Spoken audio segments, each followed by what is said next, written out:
2009년 11월 15일 새벽, 대전의 공기는 유난히 차가웠다. 전날 밤부터 내려앉은 안개가 대덕구 외곽의 도로와 공터를 얇게 덮고 있었다. 아직 해가 뜨기 전이라 길 위에는 차량도 거의 없었다. 간간히 멀리서 화물차가 지나가는 소리와 쓰레기 수거차의 엔진음만 들려왔다. 환경미화원 김동철은 평소와 다름없이 오전 6시가 조금 넘은 시간부터 작업을 시작했다. 61살이었던 그는 이 일을 10년 넘게 해왔다. 버려진 가구나 음식물 쓰레기, 깨진 유리병처럼 남들이 보고 싶어 하지 않는 것들을 매일 접하는 일이 이제는 익숙했다. 그날도 마찬가지일 거라고 생각했다. 오전 6시 40분쯤 김동철은 대덕구 외곽의 한 산업도로 뒤편에 마련된 임시 쓰레기 적치장에 도착했다. 주변에는 작은 공장과 창고가 드문드문 있었지만 일요일 새벽이라 대부분 문을 닫은 상태였다. 김동철이 쓰레기 봉투를 하나씩 수거하던 중 검은색 여행 가방 하나가 눈에 들어왔다. 처음에는 누군가 오래된 가방을 통째로 버린 것이라고 생각했다. 하지만 가까이 다가가자 이상한 점이 있었다. 가방은 낡지 않았다. 표면에 먼지가 거의 없었고 손잡이도 멀쩡했다. 버려진 지 오래되지 않은 물건처럼 보였다. 크기는 성인 허리 정도까지 오는 대형 여행 가방이었다. 김동철은 손잡이를 잡아 옆으로 옮기려 했다. 움직이지 않았다. 생각보다 훨씬 무거웠다. 그는 두 손으로 힘을 주어 다시 들어보았다. 가방이 바닥에서 몇 센티미터 올라갔다가 다시 떨어졌다. 그 순간 안쪽에서 둔탁한 소리가 났다. 김동철은 움직임을 멈췄다. 처음에는 폐기된 기계 부품이나 고철이 들어있을 거라고 생각했다.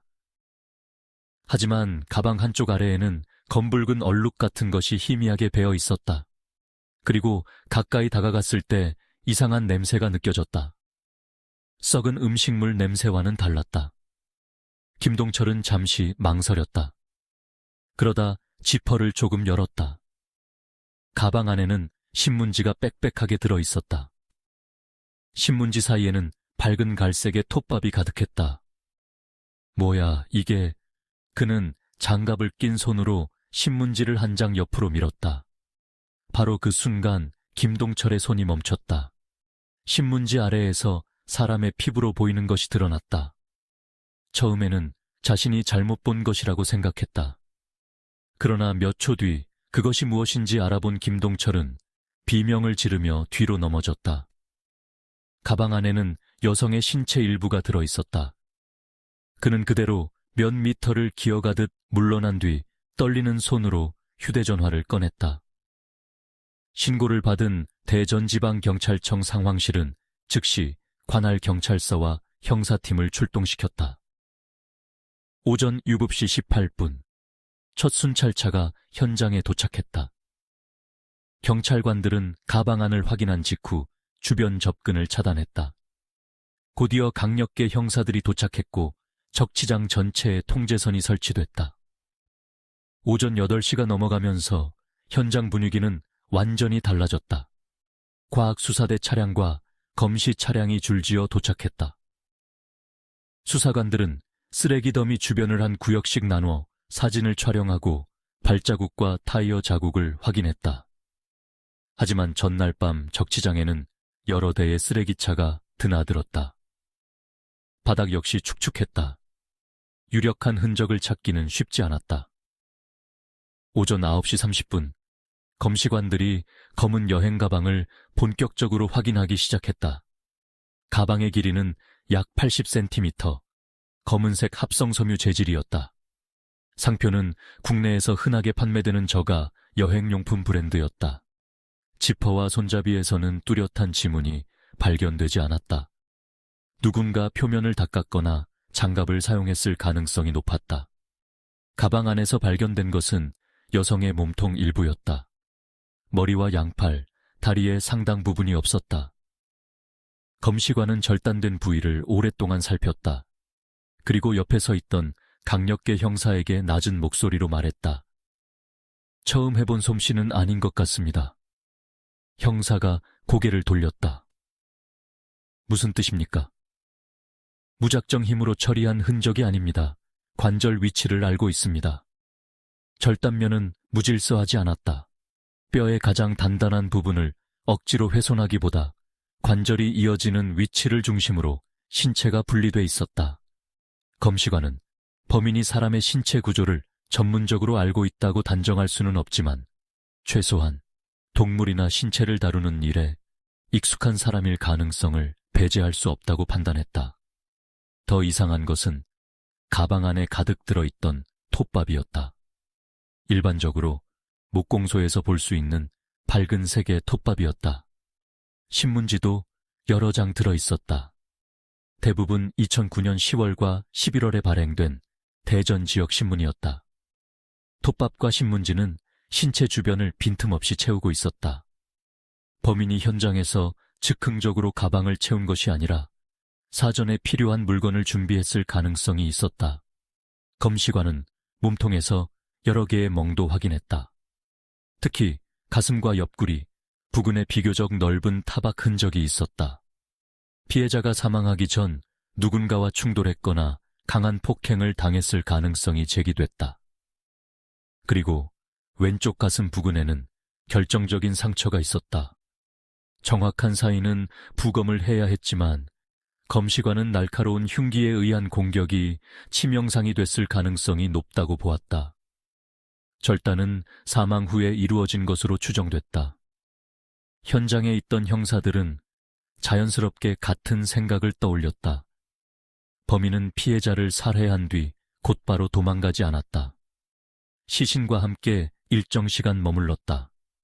그리고 신체를 나누고 여행 가방을 준비하고 신문지와 톱밥을 채우고 가방을 차량에 싣는 일까지 했다. 공포에 질려 우발적으로 벌인 행동이라고 보기 어려웠다. 범인은 놀라울 정도로 침착했다. 오전 10시 50분. 대전지방경찰청은 사건을 중대 강력사건으로 분류하고 전담 수사팀을 구성했다. 가장 먼저 내려진 지시는 하나였다. 나머지 신체를 찾아야 했다. 피해자의 신원을 알아내기 위해서라도 머리와 손발을 확보하는 것이 중요했다. 경찰은 대전 전역의 쓰레기 적치장과 하천 공터 산길을 중심으로 수색을 시작했다. 대덕구에서 첫 가방이 발견된 지 약 5시간이 지난 오전 11시 46분, 유성구 외곽에서 또 다른 신고가 들어왔다. 폐지를 모으던 70살 여성 이정희가 도로 옆 풀숲에서 검은색 여행 가방을 발견했다는 신고였다. 처음 발견 장소에서 직선거리로 약 20km 떨어진 곳이었다. 이정희는 버려진 옷이나 재활용할 물건이 있을 것이라고 생각해 가방을 열었다가 내부를 확인하고 곧바로 경찰에 연락했다. 형사들이 현장에 도착했을 때 이정희는 도로 반대편에 앉아 있었다. 얼굴은 창백했다. 그녀는 경찰관에게 같은 말만 반복했다. 사람 손이 있었어요. 두 번째 가방은 첫 번째 가방과 크기와 색상, 제조사가 거의 동일했다. 내부에는 여성의 팔과 다리 일부가 들어 있었다. 이번에도 톱밥이 채워져 있었다. 신문지도 있었다. 절단된 위치 역시 첫 번째 가방과 비슷한 특징을 보였다. 현장 검시관은 두 가방 속 신체가 한 명의 여성에게서 나온 것일 가능성이 매우 높다고 판단했다. 그러던 중 과학수사대 직원 한 명이 피해자의 손을 확인하다 작은 흔적을 발견했다. 손톱 아래에 매우 작은 조직이 끼어 있었다. 단순한 먼지가 아니었다. 사람 피부처럼 보였다. 수사관은 즉시 손을 멈췄다. 건드리지 마세요. 현장 주변이 갑자기 조용해졌다. 피해자가 죽기 직전 범인과 몸싸움을 했다면 손톱으로 얼굴이나 목, 팔을 긁었을 가능성이 있었다. 그렇다면 손톱 밑에 남은 조직에서 범인의 DNA가 나올 수 있었다. 불과 몇 밀리미터밖에 되지 않는 작은 조각이었다. 그러나 당시 수사팀에게는 범인의 얼굴을 보는 것과 다름없는 증거였다. 조직은 즉시 채취돼 국립과학수사연구원으로 보내졌다. 피해자의 왼쪽 손목에서는 오래된 흉터도 발견됐다. 십자가처럼 두 개의 선이 교차하는 독특한 모양이었다. 오른손 약지에는 오랫동안 반지를 착용한 사람에게 나타나는 흔적도 남아 있었다. 신원 확인에 사용할 수 있는 중요한 특징이었다. 경찰은 이제 피해자가 단순히 실종 신고조차 되지 않은 사람이 아니기를 바랐다. 누군가는 이 여자를 찾고 있을 것이다. 누군가는 그녀가 집으로 돌아오기를 기다리고 있을 것이다. 그러나 그날 사건은 거기서 끝나지 않았다. 오후 4시 12분, 세 번째 신고가 들어왔다. 이번에는 대전 남쪽 외곽이었다. 도로 확장 공사가 중단된 공터 한쪽에서 검은 여행 가방이 발견됐다. 대덕구, 유성구, 그리고 남쪽 외곽. 세 장소는 서로 전혀 다른 방향에 있었다. 세 번째 가방에서도 같은 여성의 것으로 보이는 신체 일부가 발견됐다. 가방의 종류도 같았다. 신문과 톱밥 역시 동일했다. 수사본부는 세 현장에서 확보한 신체를 모두 국립과학수사연구원으로 옮겼다. 밤늦게까지 이어진 1차 감식 결과 세 가방에 나뉘어 있던 신체는 모두 같은 여성의 것으로 판단됐다. 키는 약 160cm, 나이는 20대 후반에서 30대 중반으로 추정됐다. 마른 체형이었다. 사망 시점은 가방이 발견되기 하루에서 이틀 전으로 좁혀졌다. 그러나 경찰이 가장 필요로 했던 것이 없었다. 머리였다. 머리를 찾지 못하면 얼굴을 통한 신원 확인이 불가능했다. 수사팀은 범인이 바로 그것을 노렸을 가능성이 높다고 봤다. 또한 피해자의 손가락이나 신원을 확인할 수 있는 신체 일부를 여러 곳으로 흩어놓은 것도 수사를 늦추려는 의도일 수 있었다. 밤 10시, 전담수사팀 회의가 시작됐다. 벽에 대전 지도가 걸렸다. 3개의 빨간 표시가 찍혀 있었다. 첫 번째 가방, 두 번째 가방, 세 번째 가방. 수사팀장은 지도를 한동안 바라봤다. 세 장소에는 공통점이 있었다. 모두 밤에는 사람의 통행이 거의 없었다. 당시 주변에 제대로 작동하는 방범 카메라도 드물었다. 차량을 몇 분 정도 세워두더라도 눈에 띄기 어려운 장소였다. 우연히 선택했다고 보기 어려웠다. 범인은 대전의 도로 구조를 알고 있었다. 적어도 세 장소를 미리 확인했을 가능성이 있었다. 한 번에 버린 게 아닐 수도 있습니다. 한 형사가 말했다. 왜 그렇게 생각하지? 방향이 너무 다릅니다. 동쪽에 하나 버리고 서쪽으로 이동한 다음 다시 남쪽으로 내려갔습니다. 잡히지 않으려고 일부러 동선을 흐트린 것 같습니다. 수사팀장이 지도에 표시된 점들을 바라봤다. 범인이 노리는 것은 단순히 시신을 숨기는 것이 아닐지도 몰랐다. 수사 자체를 혼란스럽게 만들려는 행동이었다. 누군가가 피해자를 죽였다. 그 후 신원을 알아보기 어렵게 만들었다. 여러 개의 가방으로 나눴다. 도시의 서로 다른 방향에 버렸다. 머리는 따로 처리했다. 그리고 손에 남을 수 있는 지문까지 제거했다. 경찰이 한 사람을 추적하는 것이 아니라 정체를 알 수 없는 잔혹한 살인범을 쫓게 만들려는 것처럼 보였다. 하지만 범인은 완벽하지 않았다. 톱밥을 남겼다. 신문을 남겼다. 피해자의 손톱 아래에는 자신에게로 이어질지도 모르는 작은 피부 조직까지 남아 있었다. 그리고 무엇보다 범인은 한 가지 사실을 몰랐다. 자신이 신원을 지우려고 했던 그 여성에게는 그녀를 기다리는 가족이 있다는 사실이었다.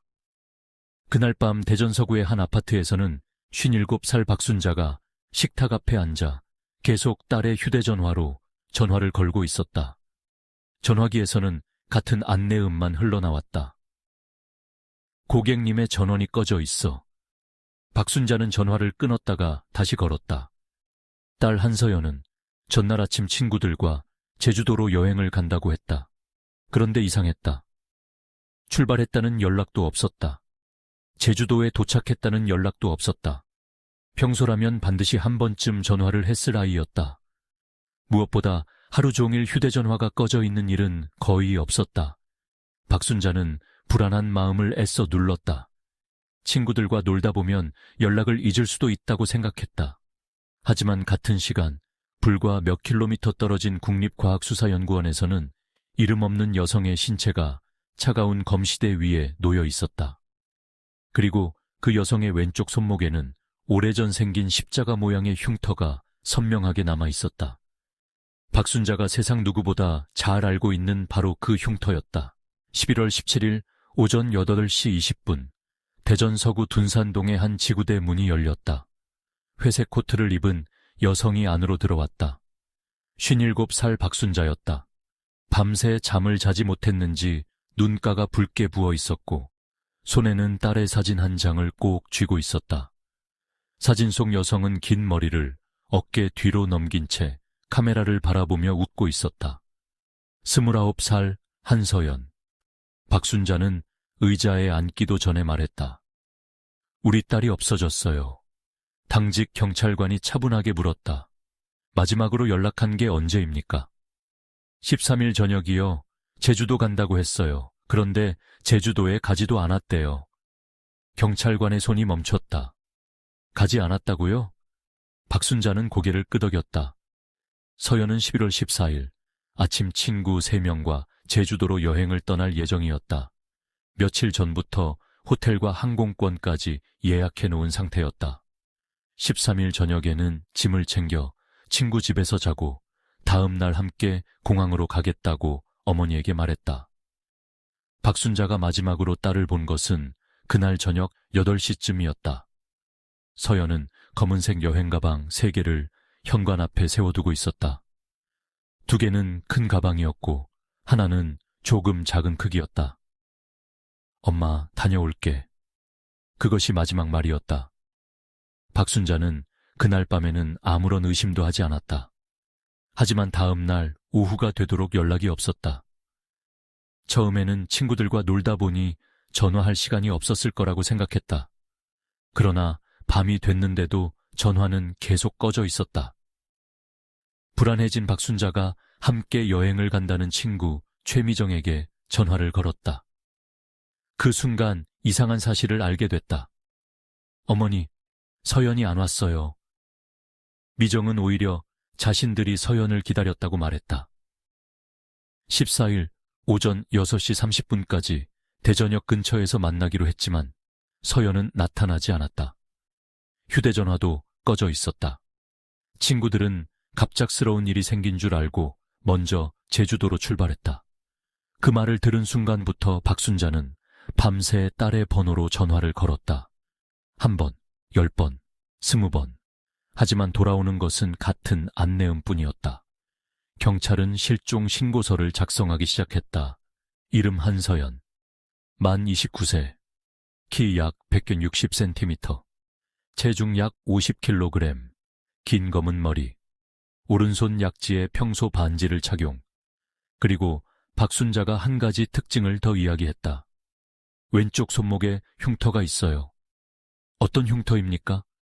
십자가처럼 생겼어요. 경찰관이 펜을 멈췄다. 며칠 전부터 대전 전역의 경찰관들에게 전달된 긴급 수사 자료가 있었다.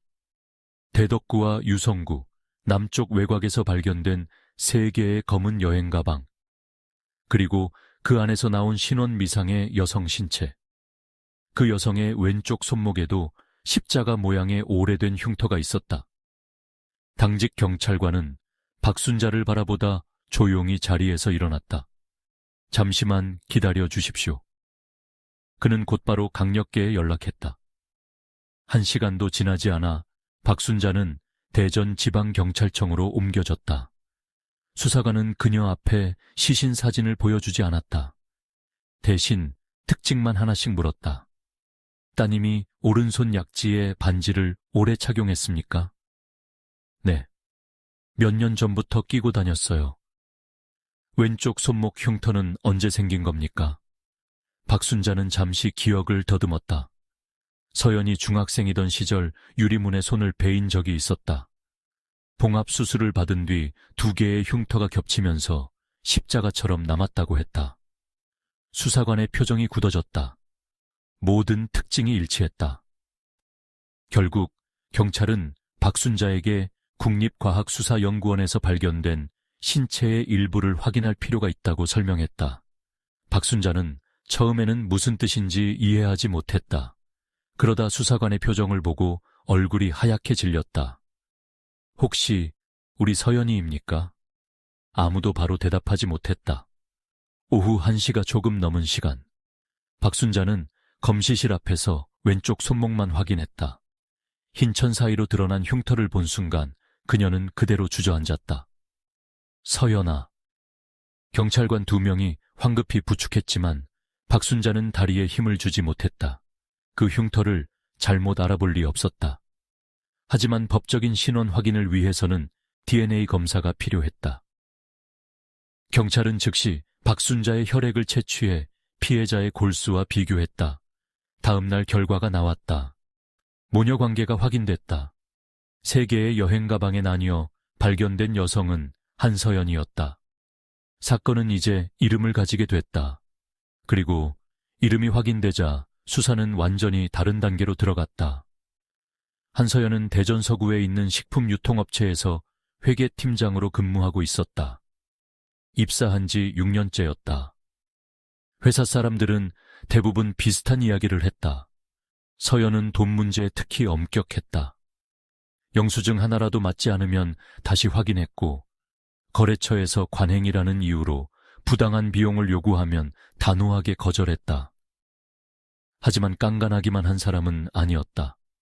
후배가 실수하면 대신 수습해줬고, 회사 근처에서 다친 길고양이를 발견하면 동물병원에 데려가는 사람이었다. 한 동료는 형사에게 말했다. 서연 씨는 이상한 걸 보면 그냥 못 지나쳤어요. 다른 사람들은 괜히 엮이기 싫어서 모른 척 하잖아요. 서연 씨는 꼭 따졌어요. 그 성격 때문에 문제도 있었다. 경찰이 주변 관계를 조사하자 한서연을 원망할 만한 사람들이 하나씩 나타나기 시작했다. 첫 번째는 전 남편 강민호였다. 33살. 대전 중구에서 전자제품 매장을 운영하고 있었다. 서연과 민호는 2003년에 결혼했지만 결혼 생활은 오래가지 못했다. 민호의 외도가 문제가 됐다. 서연은 남편이 여러 번 용서를 구했음에도 결국 2006년 이혼했다. 하지만 이혼으로 관계가 완전히 끝난 것은 아니었다. 민호는 이후에도 계속 서연에게 연락했다. 처음에는 미안하다는 문자였다. 다시 시작하자는 부탁이었다. 하지만 시간이 지나면서 내용은 점점 거칠어졌다. 특히 서연에게 새로운 남자친구가 생긴 뒤부터는 심해졌다. 하루에도 수십 통씩 전화했다. 서연이 번호를 차단하면 다른 번호로 전화했다. 어떤 날은 꽃을 보내고 다음 날에는 욕설이 섞인 문자를 보냈다. 너 내가 아니면 행복할 것 같아. 그 남자랑 잘 될 것 같냐? 나 버리고 얼마나 잘 사는지 두고 보자. 서연은 몇 달 전 경찰의 상담까지 받은 적이 있었다. 친한 친구 최미정은 더 충격적인 이야기를 했다. 서연이가 한번 그런 말을 했어요. 어떤 말이었습니까? 자기한테 무슨 일 생기면 강민호부터 조사하라고요. 형사의 눈빛이 달라졌다. 더 확인해보니 강민호에게는 또 하나의 불길한 전력이 있었다. 2007년 이웃 주민과 다툼을 벌인 뒤 그 집에서 키우던 개를 죽인 사건으로 경찰 조사를 받은 적이 있었다. 그 과정에서 동물의 사체를 심하게 훼손한 사실까지 드러나 행정처분과 벌금형을 받은 기록이 남아 있었다. 현재 사건에서 피해자의 신체가 여러 부분으로 나뉘어 발견됐다는 점 때문에 강민호는 단숨에 가장 유력한 용의자로 떠올랐다. 11월 18일 오후 경찰은 강민호를 불러 조사했다. 그는 초반부터 신경질적인 태도를 보였다. 제가 서연이한테 연락한 건 맞아요.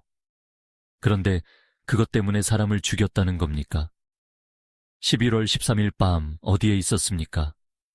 집에 있었습니다. 같이 있던 사람은요? 혼자 살아요. 확인해 줄 사람은 없습니까? 강민호는 대답하지 못했다. 그의 알리바이는 없었다. 게다가 휴대전화 기록을 확인하자 사건 발생 전 2달 동안 한서연에게 수백 차례 연락한 사실이 드러났다. 그러나 그것만으로 체포할 수는 없었다. 두 번째 인물은 오태식이었다. 37살, 한서연과 같은 회사에서 근무했던 전 직원이었다. 불과 한 달 전까지만 해도 구매관리 업무를 담당했다. 서연은 회사 장부를 확인하다 이상한 거래를 발견했다. 실제로 납품되지 않은 물품이 구매된 것처럼 처리돼 있었고 거래대금 일부가 반복적으로 빠져나갔다. 추적한 끝에 오태식이 허위 거래를 만들어 회사 돈을 빼돌린 정황이 드러났다. 서연은 이를 회사에 보고했다. 오태식은 해고됐다. 당시 사무실에서 그는 서연과 크게 다퉜다. 여러 직원이 보는 앞에서 책상을 치며 소리쳤다고 했다. 네가 내 인생 망쳤어. 그리고 나가면서 서연을 손가락으로 가리켰다. 두고 봐. 반드시 후회하게 해줄 테니까. 더 수상한 사실은 오태식의 과거였다. 20대 초반부터 약 4년 동안 충남의 한 유가 공업체에서 일했다. 가축 해체와 정육 작업 경험이 있었다. 피해자의 신체가 관절 부근에서 비교적 정확하게 분리됐다는 검시 결과와 묘하게 맞아떨어졌다. 오태식 역시 사건 당일 알리바이가 없었다. 그는 경찰에서 말했다. 그날 술 마셨습니다. 누구와 마셨습니까? 혼자요. 몇 시까지? 기억 안 납니다. 한서연 씨를 만났습니까? 오태식은 형사를 노려봤다. 싫어한 건 맞습니다. 하지만 죽이지는 않았어요. 강민호, 오태식, 둘 다 피해자를 원망할 이유가 있었다. 둘 다 폭력적인 과거가 있었다. 둘 다 사건 당일 확실한 알리바이가 없었다. 그리고 두 사람 모두 신체를 훼손하는 방식과 연결될 만한 정황이 있었다. 그러나 한 사람이 더 있었다. 한서연의 현재 남자친구 이준호, 35살, 유성구에서 준동물 의료센터를 운영하는 수의사였다. 그는 지역 방송에도 몇 차례 출연한 적이 있을 정도로 평판이 좋았다. 유기동물 무료 진료에도 참여했고 지역 신문에서 따뜻한 손을 가진 수의사라는 제목으로 소개된 적도 있었다. 한서연과는 2009년 2월부터 교제했다. 두 사람은 결혼까지 생각하고 있었다. 경찰이 처음 이준호를 만났을 때 그는 눈이 붉게 충혈돼 있었다. 조사 도중 몇 차례 말을 잇지 못했다. 제가 서연이를 데리러 갔어야 했습니다. 그는 고개를 숙였다. 그날 같이 있었으면 이런 일은 없었을 텐데. 수사관은 사건 당일 행적을 물었다. 이준호는 13일 오후 8시쯤 동물병원 일을 마친 뒤 자신의 아파트로 돌아갔다고 했다. 실제로 아파트 공동현관 CCTV에는 오후 8시 20분 이준호가 건물 안으로 들어가는 장면이 찍혀 있었다. 다음 날 오전 7시가 넘어서야 다시 밖으로 나오는 모습도 확인됐다. 겉으로 보기에는 완벽한 알리바이였다. 이준호는 오히려 경찰에게 강민호를 조사해야 한다고 말했다. 전 남편이 서연이를 계속 괴롭혔습니다. 그는 서연에게 온 협박 문자 몇 개를 보여주기도 했다. 또 오태식과 회사에서 벌어진 일도 알고 있었다. 그 사람도 서연이한테 복수하겠다고 했다고 들었습니다. 이준호는 수사에 협조적이었다. 질문에도 침착하게 대답했다. 피해자의 가족을 걱정했고 자신에게 필요한 것이 있으면 언제든 연락하라고 말했다. 수사관들 가운데 일부는 조사실을 나온 뒤 그를 안타까워하기까지 했다. 사랑하는 여자를 끔찍하게 잃은 남자. 당시에는 그렇게 보였다. 그날 밤 수사본부 화이트보드에는 세 사람의 사진이 붙었다. 강민호, 오태식, 이준호. 하지만 빨간색으로 가장 크게 표시된 이름은 앞에 두 사람이었다. 전 남편 강민호 아래에는 지속적 협박, 동물 사체 훼손 전력, 알리바이 없음이라고 적혔다. 오태식 아래에는 횡령 폭로로 해고, 보복 협박, 유가공업체 근무 경력, 알리바이 없음이라고 적혔다. 이준호 아래에는 비교적 간단한 문장만 있었다. 현 남자친구, CCTV상 귀가 확인. 수사는 자연스럽게 강민호와 오태식에게 집중됐다. 경찰은 두 사람의 차량과 주거지를 조사하기 위한 절차에 들어갔다. 휴대전화 위치 정보도 분석하기 시작했다. 그리고 무엇보다 국립과학수사연구원에 긴급히 요청한 검사가 있었다. 한서연의 손톱 아래에서 발견된 피부 조직, 그 DNA가 누구의 것인지 확인하는 일이었다. 아직 결과는 나오지 않았다. 그러나 수사팀 상당수는 이미 두 사람 가운데 한 명일 가능성이 높다고 생각하고 있었다. 그들이 몰랐던 사실이 하나 있었다. 한서연이 제주도로 떠나기 전날 밤, 그녀가 마지막으로 길게 통화한 사람은 강민호도 오태식도 아니었다. 이준호였다. 통화 시간은 38분 47초. 그리고 그 통화가 끝난 뒤 한서연은 어머니에게 이렇게 말했다. 엄마, 준호 오빠랑 얘기 잘 됐어. 박순자는 그 말을 또렷하게 기억하고 있었다. 그 사람이 잘못했다고 했대요. 서연이가 그러더라고요. 이제 다 해결될 것 같다고. 수사관이 물었다. 무슨 일이 해결된다는 뜻인지 들으셨습니까? 박순자는 고개를 저었다. 말 안 했어요. 그냥 둘이 조금 싸웠는데 화해했다고만 했어요. 그 말을 들은 형사는 수첩에 짧게 적었다. 13일 오전 이준호와 장시간 통화, 직전 갈등 존재. 아직은 별것 아닌 메모였다. 연인끼리 다투고 화해하는 것은 흔한 일이었다. 더구나 이준호에게는 CCTV라는 객관적인 증거까지 있었다. 그래서 아무도 그 문장에 오래 시선을 두지 않았다. 수사본부의 관심은 여전히 강민호와 오태식에게 향해 있었다. 하지만 그날 밤 국립과학수사연구원에서는 한서연의 손톱 아래에서 나온 작은 피부 조직에 DNA 분리 작업이 진행되고 있었다. 몇 밀리미터에 불과한 조직이었다. 그 작은 흔적 하나가 곧 경찰이 세운 모든 가설을 뒤집게 될 예정이었다. 그리고 한서연이 죽기 직전까지 믿었던 사람의 얼굴을 다시 바라보게 만들 것이었다. 11월 19일 오전 7시 30분 대전지방경찰청 강력범죄수사대 회의실에는 전날 밤까지 정리된 자료가 빼곡하게 붙어 있었다. 벽 한쪽에는 한서연의 사진이 걸려 있었고 그 아래에는 사건 당일 동선, 통화 기록, 주변 인물들의 관계가 시간순으로 정리돼 있었다. 맞은편에는 3개의 검은색 여행 가방이 발견된 장소가 표시된 대전 지도가 붙어 있었다. 대덕구 외곽 쓰레기 적치장, 유성구 외곽 도로변, 남쪽 순환도로 인근 공터. 3 장소는 서로 멀리 떨어져 있었다. 수사팀은 범인이 한 장소에 시신을 버리지 않고 일부러 여러 방향으로 나눠 유기했다는 점에 주목했다. 단순히 발견을 늦추려는 목적만으로 보기에는 동선이 너무 길고 복잡했다. 범인은 사람들의 시선을 흩뜨리고 싶어 했다. 어쩌면 경찰이 피해자와 가까운 사람을 조사하는 대신 도시를 돌아다니며 무작위로 여성을 노리는 정체불명의 살인범을 쫓도록 만들고 싶었던 것인지도 몰랐다. 수사팀장은 회의실 앞으로 나왔다. 우선 강민호와 오태식, 2 사람부터 다시 정리한다. 전 남편 강민호, 그리고 해고된 전 직장 동료 오태식.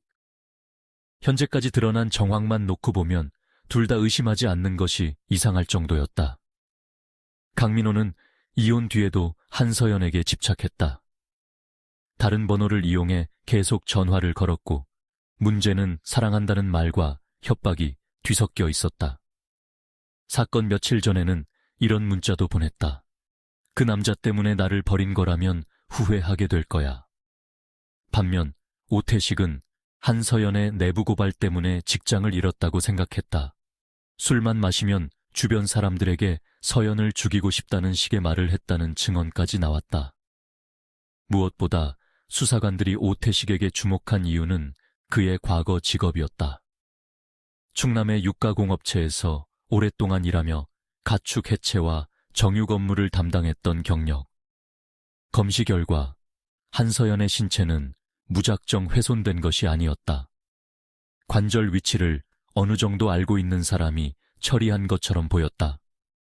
오태식의 경력과 섬뜩할 정도로 맞아떨어졌다.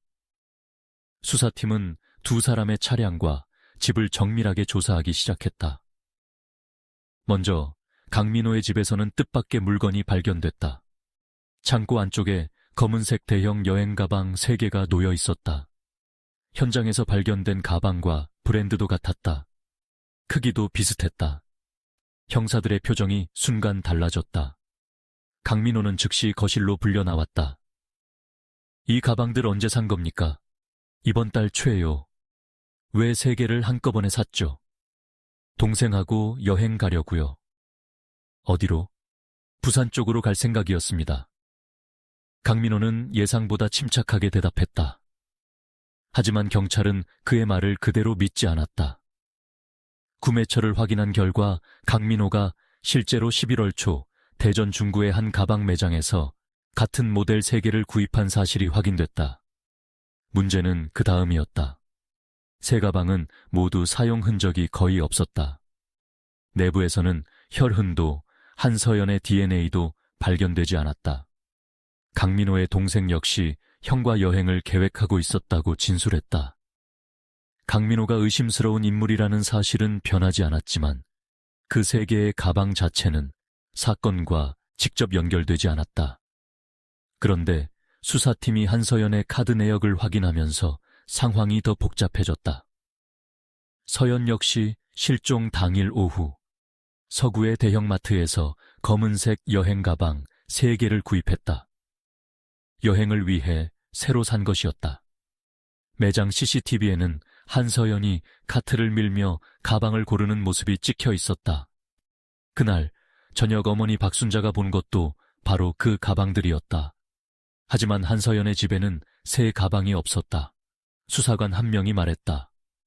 그럼 시신이 들어있던 가방은 피해자 것일 가능성이 높습니다. 수사팀장은 천천히 고개를 끄덕였다. 범인이 별도로 가방을 준비한 것이 아닐 수도 있었다. 한서연이 제주도로 가져가려던 여행 가방을 그대로 이용했을 가능성. 만약 그렇다면 범인은 사건 당일 한서연이 여행 가방을 가지고 있다는 사실을 알고 있었던 사람일 가능성이 높았다.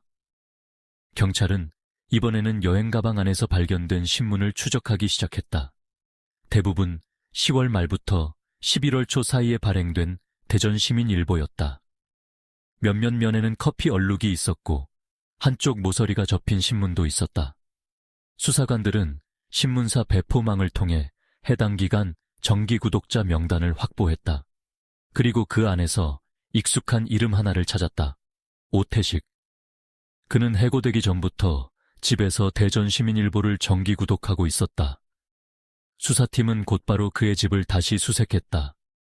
거실 한쪽에 신문 여러 부가 쌓여 있었다. 발행일도 비슷했다. 오태식은 형사들이 신문을 하나씩 확인하는 모습을 보며 짜증 섞인 목소리로 말했다.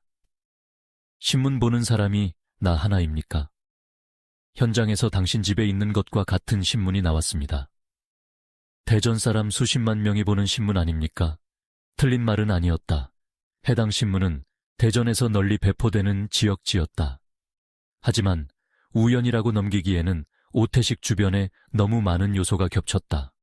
살해 동기, 협박, 알리바이 부재, 정육 작업 경험, 그리고 현장에서 발견된 신문. 수사관들은 점점 오태식에게 무게를 두기 시작했다. 오태식의 차량도 검사했다. 트렁크 바닥과 시트, 매트까지 분리해 혈흔 반응 검사를 진행했다. 그러나 한서연의 흔적은 나오지 않았다. 집에서도 마찬가지였다. 욕실 배수구, 주방, 창고, 심지어 세탁기 내부까지 확인했지만 의미 있는 혈흔이나 조직은 발견되지 않았다. 강민호의 차량과 집에서도 결과는 같았다. 두 사람 모두 너무 의심스러웠다.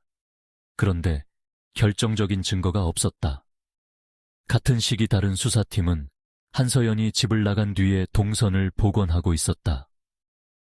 통신사 자료에 따르면 11월 13일 오후 8시 46분쯤 한서연의 휴대전화는 집 근처 기지국을 벗어났다. 이후 신호는 서쪽 방향으로 이동했다. 마지막 신호가 확인된 시각은 오후 8시 52분. 장소는 집에서 약 3km 떨어진 외곽도로 부근이었다. 그 이후 전화기는 완전히 꺼졌다. 현장을 찾아간 형사들은 주변을 살폈다. 가로등이 드문 길이었다. 한쪽에는 공터가 있었고 반대편에는 낮은 야산이 이어져 있었다. 밤이 되면 사람의 통행이 거의 없는 장소였다.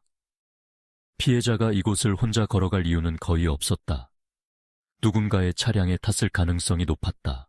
수사팀은 사건 당일 한서연과 연락한 모든 사람을 다시 확인했다. 강민호는 오후 5시 12분과 6시 03분 두 차례 전화를 걸었다. 서연은 받지 않았다. 오태식 역시 며칠 전까지 욕설이 섞인 문자를 보냈지만 사건 당일 직접 통화한 기록은 없었다.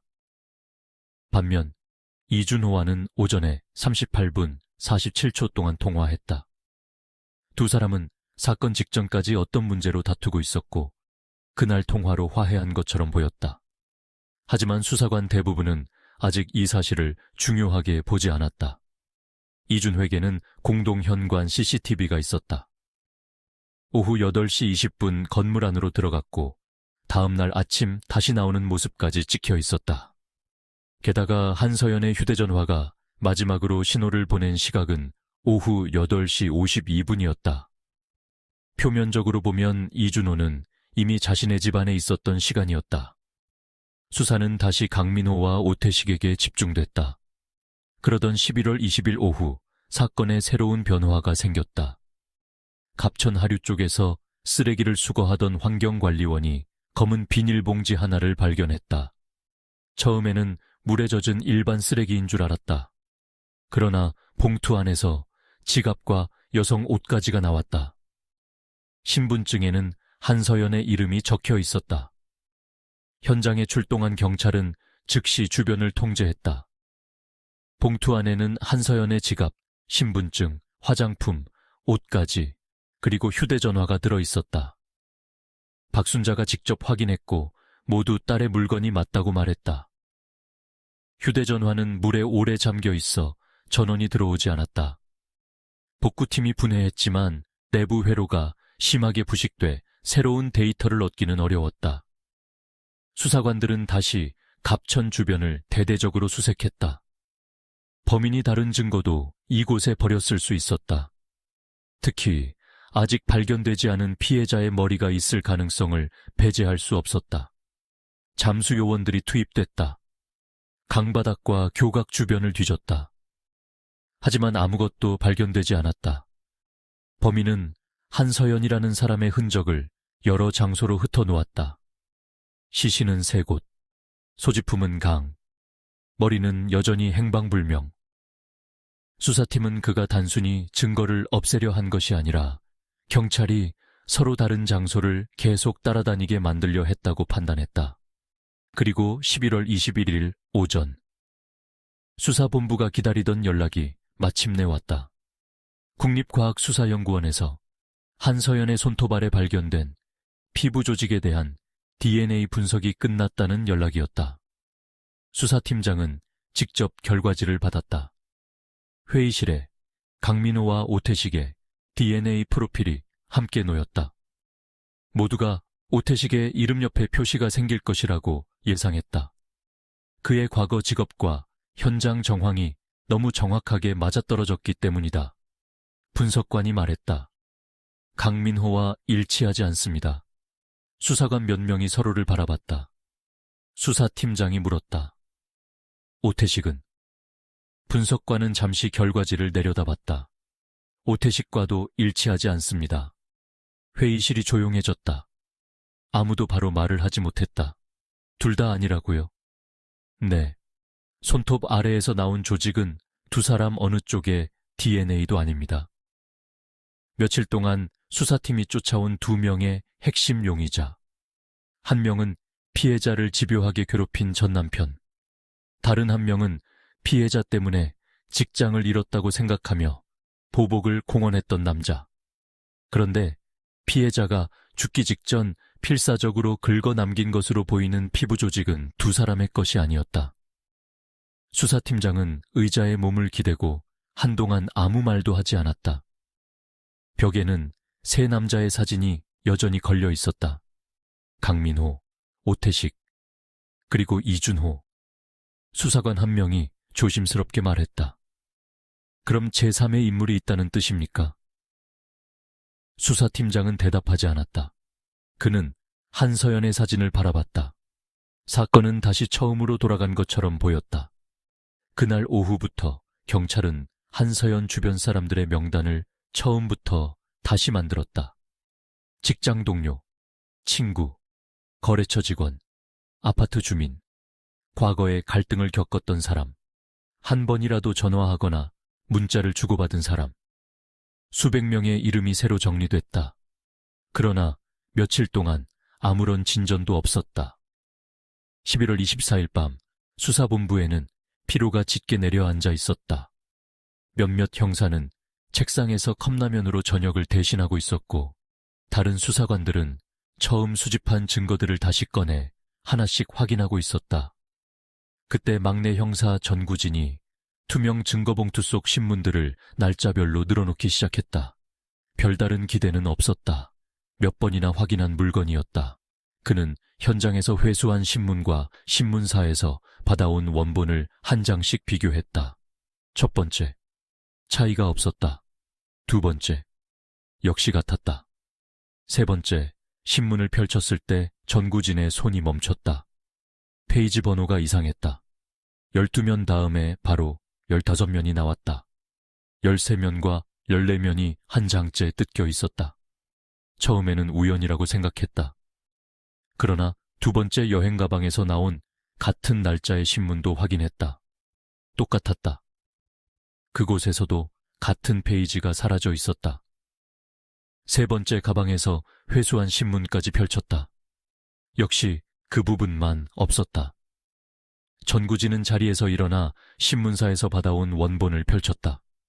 그리고 사라진 페이지를 확인하는 순간 얼굴이 굳었다. 13면 전체에는 지역의 한 동물병원을 소개하는 기사가 실려 있었다. 유기동물 무료 진료 활동으로 주민들에게 좋은 평가를 받고 있다는 내용이었다. 사진도 크게 들어가 있었다. 흰 가운을 입고 강아지를 아는 남자가 웃고 있었다. 기사 제목 아래에는 이름이 적혀 있었다. 준동물의료센터 원장 이준호. 전구진은 한동안 그 사진에서 눈을 떼지 못했다. 세 개의 여행 가방, 각기 다른 장소, 그 안에 들어있던 신문, 그리고 그 신문들에서 똑같이 사라진 단 한 장. 누군가 일부러 그 페이지를 골라내지 않았다면 설명하기 어려운 일이었다. 전구진은 신문을 들고 수사팀장 자리로 달려갔다. 팀장님, 수사팀장이 고개를 들었다. 전구진은 아무 말 없이 원본 신문에 펼쳐진 페이지를 책상 위에 올려놓았다. 사진 속 이준호가 미소를 짓고 있었다. 며칠 전까지 경찰은 그 미소를 사랑하는 여자를 잃은 남자의 얼굴이라고 생각했다. 하지만 그날 밤 처음으로 수사관들은 전혀 다른 질문을 하기 시작했다. 왜 시신을 싸는 데 사용된 신문에서 이준호의 얼굴이 있는 페이지만 모두 사라져 있었을까? 11월 25일 오전 6시 50분 대전지방경찰청 강력범죄수사대 회의실에는 전날 밤 발견된 신문 한 장이 복사돼 벽면 한가운데 붙어 있었다. 흰 가운을 입고 강아지를 아는 남자, 준동물의료센터 원장 이준호. 사진 속 그는 부드럽게 웃고 있었다. 그 아래에는 지역 유기동물을 위해 무료 진료를 이어가는 따뜻한 수의사라는 문구가 적혀 있었다. 수사팀은 이미 수차례 이준호를 만났다. 그는 한서연의 남자친구였고 그녀가 죽었다는 사실을 알게 된 뒤 조사실에서 눈물을 흘렸다. 적극적으로 수사에 협조했고 전 남편 강민호의 집착과 오태식의 협박까지 경찰에게 알려줬다. 무엇보다 CCTV가 있었다. 11월 13일 오후 8시 50분 이준호가 자신이 사는 아파트 공동현관으로 들어가는 장면. 다음 날 오전 유법시가 넘어서 다시 건물 밖으로 나오는 장면. 그 사이에는 아무것도 없었다. 그래서 경찰은 자연스럽게 그를 피해자의 연인으로만 봤다. 하지만 세 개의 여행 가방 속 신문에서 똑같은 페이지가 사라져 있었다. 그리고 그 페이지에는 이준호의 얼굴이 있었다. 수사팀장 김태경은 회의실에 모인 형사들을 바라봤다. 이제부터 이준호를 처음부터 다시 본다. 누군가 물었다. 신문 한 장만으로는 영장이 안 나올 겁니다. 그러니까 한 장으로 끝내지 말자는 거야. 김태경은 벽에 붙은 사건 지도를 가리켰다. 저 사람이 정말 범인이 아니라면 왜 하필 새 가방에서 자기 얼굴이 있는 면만 사라졌는지 설명이 돼야 한다. 수사팀은 먼저 신문을 다시 분석했다. 새 여행 가방에서 나온 대전시민일보는 모두 준동물 의료센터가 소개된 날짜의 신문이었다. 단순히 낱장으로 뜯어진 것이 아니라 한 면 전체가 통째로 빠져 있었다. 신문사 인쇄 과정에서 잘못 누락된 것인지 확인했지만 그런 기록은 없었다. 해당 날짜 판매된 정상신문에는 모두 기사가 들어있었다. 누군가 신문을 사용하기 전에 직접 그 페이지를 제거했다는 의미였다. 더 이상한 것은 새 가방에서 발견된 신문 가운데 같은 날짜 신문이 여러 부 있었다는 점이었다. 그리고 그 여러 부에서 전부 이준호 관련 면이 사라져 있었다. 우연이라고 보기에는 지나치게 정확했다. 수사팀은 그 다음 톱밥으로 시선을 돌렸다. 여행 가방 3개에는 상당한 양의 밝은 갈색 톱밥이 들어있었다. 초기 감식에서는 소나무 계열 목재에서 나온 흔한 톱밥으로 확인돼 수사에 큰 도움이 되지 않았다. 목공소에서도 쓸 수 있었고 가축시설이나 포장업체에서도 쉽게 구할 수 있었다. 하지만 형사 전구지는 이준호가 수의사라는 사실을 다시 떠올렸다. 그날 오후 수사관 2명이 일반 고객처럼 준동물 의료센터 주변을 확인했다. 병원은 유성구의 상가 건물 1층과 지하 일부를 사용하고 있었다. 앞쪽은 진료실과 대기실이었다. 뒤쪽에는 입원실이 있었고 작은 수술실과 약품 창고도 있었다. 건물 뒤편 쓰레기 배출 장소에는 동물용 패드와 사료포대 사이로 투명한 비닐봉지에 담긴 톱밥이 보였다. 형사들은 서로 눈을 마주봤다. 다음 날 병원에서 사용한 톱밥의 제품과 공급업체를 확인했다. 병원은 소형 동물의 배설물을 흡수하고 입원용 케이지를 관리하기 위해 정기적으로 목재 톱밥을 공급받고 있었다. 수사팀은 공급업체에서 같은 제품의 미개봉 샘플을 확보해 국립과학수사연구원에 보냈다. 며칠 뒤 1차 비교 결과가 들어왔다. 여행 가방에서 나온 톱밥과 병원에서 사용하는 톱밥은 수종과 입자 크기, 건조 상태가 매우 유사했다. 같은 생산분이라고 단정할 수는 없었다. 하지만 적어도 수사팀이 이준호를 다시 들여다볼 이유는 충분했다. 그와 동시에 한서연의 주변 사람들에 대한 재조사가 시작됐다. 경찰은 회사 동료들에게 두 사람이 사건 전 어떤 문제로 다퉜는지를 다시 물었다. 처음에는 대부분 모른다고 했다. 하지만 한 동료가 오래 고민하다가 조심스럽게 입을 열었다. 서연 씨가 한 일주일 전쯤 이상한 말을 한 적은 있어요. 무슨 말이었습니까? 준호 씨 병원 때문에 머리가 아프다고 했어요. 구체적으로요? 동물들이 이상하게 죽는다고 했습니다. 수사관의 표정이 달라졌다. 동료는 계속 말했다. 서연은 평소에도 이준호의 병원을 자주 찾았다. 퇴근 뒤 잠깐 들러 진료가 끝난 동물을 돌봐주거나 청소를 돕기도 했다. 동물을 좋아했기 때문에 병원 일을 돕는 것을 즐겼다고 했다. 그러던 11월 초부터 분위기가 변했다. 서연은 회사에서 점심을 먹다가 몇 차례 이런 말을 했다. 병원에서 뭔가 이상한 걸 쓰는 것 같아. 동료가 무슨 뜻이냐고 물었지만 서연은 자세히 말하지 않았다. 다만 치료를 받은 동물이 갑자기 죽었고 그것이 한 번이 아니라고 했다. 수사관들은 즉시 준동물의료센터에 최근 진료 기록을 조사하기 시작했다. 기록을 확인하면서 눈에 띄는 사례가 나왔다. 11월 첫째 주, 일주일 사이 3마리의 개와 고양이가 치료 뒤 갑자기 폐사했다. 첫 번째는 6살 말티즈였다. 단순 피부염 치료를 위해 병원을 찾았다가 주사를 맞은 뒤 몇 시간 만에 상태가 급격히 악화됐다. 두 번째는 4살 고양이였다. 건강검진을 받으러 왔다가 약물을 투여받은 뒤 심한 경련을 일으켰다. 세 번째는 7살 시추였다. 수술이 필요한 상태도 아니었는데 치료 뒤 갑자기 호흡이 멈췄다. 3살에 모두 담당 수의사는 이준호였다. 경찰은 보호자들을 한 명씩 찾아갔다. 말티즈 주인은 그날을 또렷하게 기억하고 있었다. 우리 애가 그렇게 아픈 애가 아니었어요. 그녀는 분노한 표정으로 말했다. 병원 들어갈 때도 걸어서 들어갔어요. 그런데 주사 맞고 나서 축 늘어지더니 몇 시간 뒤 죽었다고 했어요. 이준호 원장이 뭐라고 설명했습니까? 아주 드문 약물 쇼크라고 했어요. 의심하지 않으셨습니까? 이상하다고 생각했죠. 그런데 워낙 유명한 사람이니까 제가 의학을 아는 것도 아니고요. 두 번째 보호자도 비슷한 말을 했다. 세 번째 역시 마찬가지였다. 그리고 3사람 모두 공통적으로 기억하는 여성이 있었다. 한서연. 그녀는 3사건 당시 병원에 있었다. 한 보호자는 특히 한 장면을 기억했다. 자신의 강아지가 죽은 날 한서연이 진료실 앞에서 이준호와 크게 다투고 있었다는 것이다. 문이 완전히 닫히지 않아 목소리가 복도까지 들렸다. 이것도 같은 약이잖아. 여자의 목소리가 들렸다고 했다. 그리고 이준호가 낮게 말했다. 당신이 뭘 안다고 그래. 그 뒤 문이 닫혀 더는 들리지 않았다. 수사팀은 즉시 한서연의 컴퓨터와 개인 메모를 다시 확인했다. 회사 책상 서랍 안에서 작은 수첩 하나가 발견됐다. 수첩 뒤쪽에는 병원에서 죽은 것으로 보이는 동물의 이름과 날짜가 적혀 있었다. 콩이 11.3, 나비 1빌로, 뭉치 11.8, 그리고 그 아래 짧은 문장이 있었다.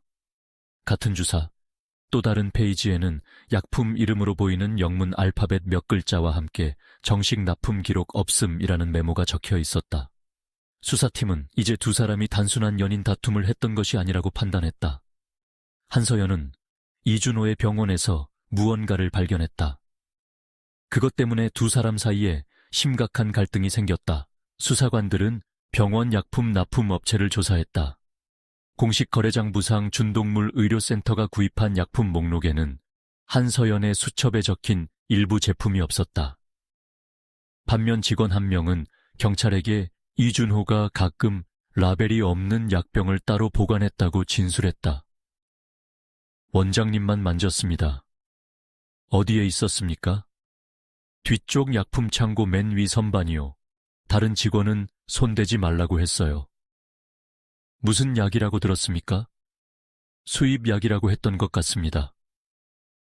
수사팀은 이준호가 정식 유통 과정을 거치지 않은 저가 약물을 사용했을 가능성을 의심하기 시작했다. 만약 그 약 때문에 치료받던 동물이 죽었다면 문제가 커질 수 있었다. 수의사 면허, 병원 명성, 손해배상, 형사책임 가능성, 무엇보다 지역 언론에 여러 번 소개될 정도로 쌓아온 이미지가 한순간에 무너질 수 있었다. 그리고 한서연은 회사에서도 횡령을 발견해 동료를 신고할 만큼 원칙적인 사람이었다. 그녀가 이 사실을 알고도 모른 척했을 가능성은 낮았다. 수사팀은 한서연의 휴대전화 통화 내역을 다시 분석했다. 사건 사흘 전부터 이준호와의 연락 횟수가 눈에 띄게 줄어 있었다.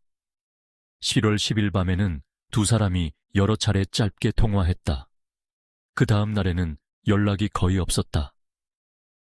11월 12일 오후 한서연이 이준호에게 보낸 문자 한 통이 복구됐다. 내일까지 결정해. 내가 직접 말하게 만들지 마. 무엇을 결정하라는 것인지는 적혀 있지 않았다. 하지만 이제 수사팀은 그 의미를 짐작할 수 있었다. 그리고 11월 13일 오전, 이준호가 먼저 문자를 보냈다. 미안해, 내가 잘못 생각했어. 우리 얘기하자. 뒤이어 38분 47초의 통화가 이어졌다. 한서연은 통화 후 어머니에게 둘 사이의 문제가 해결될 것 같다고 말했다. 수사팀장 김태경은 그 기록을 한참 바라봤다. 이준호가 서연 씨를 안심시킨 거라면? 전구진이 말했다. 만나려고요? 그래. 하지만 CCTV가 있습니다. 그 말에 회의실이 조용해졌다. 결국 다시 그 문제였다. 오후 8시 20분. 이준호는 분명 아파트 안으로 들어갔다. 형사들은 CCTV 영상을 처음부터 다시 재생했다. 공동현관, 엘리베이터, 복도. 화면 속 이준호는 공동현관으로 들어와 엘리베이터에 탔다. 자신이 사는 12층 버튼을 눌렀다. 12층에 도착해 복도를 걸어갔다. 그 뒤 화면에서 사라졌다. 처음 조사에서는 여기까지였다. 그의 집은 복도 끝에 있었기 때문에 경찰은 당연히 그가 집으로 들어갔다고 생각했다. 하지만 현장을 직접 다시 확인한 형사들은 중요한 사실을 발견했다. 12층 복도 끝에는 2개의 길이 있었다. 왼쪽은 이준호의 집, 오른쪽은 비상계단. 그리고 CCTV는 그 갈림길 직전까지만 촬영하고 있었다. 이준호가 실제로 현관문을 열고 집 안으로 들어가는 장면은 어디에도 없었다. 그는 카메라에서 사라진 뒤 곧바로 비상계단으로 내려갈 수 있었다. 수사팀은 지하주차장 영상까지 다시 확인했다. 이준호의 차량이 그날 저녁 주차장으로 들어가는 모습도 없었다. 아파트 관리사무소 직원에게 물어보자 이준호는 종종 건물에서 200m 정도 떨어진 공영주차장을 이용했다고 했다. 집안에 있던 그의 휴대전화는 밤새 기지국 위치가 변하지 않았다. 처음에는 이것도 알리바이로 보였다. 하지만 이제는 반대로 보였다. 휴대전화를 일부러 집에 두었다면 자신의 위치를 집 안에 고정시키는 효과가 있었다. 경찰은 이준호가 CCTV와 휴대전화를 이용해 의도적으로 외출하지 않은 것처럼 꾸몄을 가능성을 처음으로 공식 검토했다. 그날 저녁 수사팀은 법원의 준동물 의료센터에 대한 압수수색 영장을 신청했다. 겉으로는 불법 의약품 유통 여부를 확인하기 위한 수사였다. 하지만 실제 목적은 따로 있었다. 한서연이 그 병원에 있었는지 확인하는 것, 그리고 그날 밤 병원에서 무슨 일이 벌어졌는지 찾는 것. 11월 26일 오전 17시 10분, 영장이 발부됐다. 오전 8시 40분. 아직 진료를 시작하기 전 형사들과 과학수사대가 준동물 의료센터 앞에 도착했다. 이준호는 처음에는 놀란 표정을 지었지만 곧 침착하게 말했다. 약품 문제 때문입니까? 김태경은 대답하지 않았다. 수사관들은 병원 안으로 들어갔다. 가장 먼저 CCTV 관리 장치를 확인했다. 기술 담당자가 녹화 기록을 살펴보다가 손을 멈췄다. 11월 13일 밤 기록이 비어 있었다. 정확히 오후 9시 15분부터 다음 날 오전 7시 12분까지. 이준호가 말했다. 그날 시스템이 고장났던 것 같습니다. 기술자가 전원 로그를 확인했다. 몇 분 뒤 그가 고개를 들었다. 고장이 아닙니다. 그럼요? 전원이 끊겼습니다. 정전입니까? 아닙니다. 다른 장비는 정상입니다. 기술자는 녹화기 뒤편 전원선을 가리켰다. 누군가 직접 뽑은 겁니다. 김태경은 이준호를 바라봤다. 그의 얼굴에서 처음으로 미세한 변화가 나타났다. 수사관들은 곧바로 뒤쪽 약품 창고로 이동했다. 맨 위 선반 안쪽에서 라벨이 없는 약병들이 여러 개 나왔다. 제조번호도 없었다. 유통기한도 없었다. 공식 장부에도 존재하지 않는 약이었다. 그리고 마지막으로 과학수사대는 병원 가장 안쪽에 있는 작은 수술실로 들어갔다. 방은 지나치게 깨끗했다. 스테인리스 수술대, 하얀 타일, 세척된 바닥, 정리된 의료도구, 비정상적으로 깨끗했다. 과학수사 요원 한 명이 바닥을 바라보며 말했다. 여기 최근에 아주 세게 청소했네요. 동물병원이니까 자주 청소하는 거 아닙니까? 이준호가 바로 말했다. 아무도 대답하지 않았다. 수사요원은 조명을 낮춘 뒤 혈흔 탐색 작업을 시작했다. 처음 몇 초 동안은 아무것도 보이지 않았다. 그러다 수술대 아래쪽에서 희미한 반응이 나타났다. 곧이어 싱크대 주변, 타일 틈, 벽 아래, 배수구 주변. 깨끗해 보이던 방 곳곳에서 지워진 흔적들이 하나씩 모습을 드러내기 시작했다. 김태경은 말없이 그 장면을 바라봤다. 이준호의 호흡이 조금씩 빨라졌다. 수사 요원이 수술대 다리 아래에서 면봉으로 샘플을 채취했다. 또 다른 요원은 타일 틈에서 작은 흔적을 긁어냈다. 모든 샘플은 즉시 봉인됐다. 아직 그것이 사람의 피인지 동물의 피인지 알 수 없었다. 동물병원이라는 장소 특성상 혈흔 자체만으로는 의미가 없을 수도 있었다.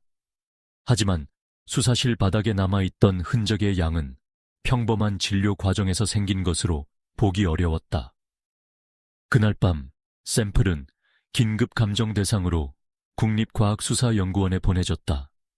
그리고 이틀 뒤 오전 9시 05분 수사팀장 김태경의 전화가 울렸다.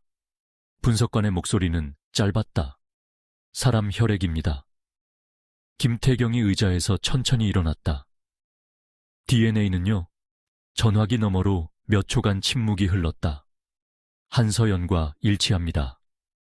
김태경은 아무 말도 하지 못했다.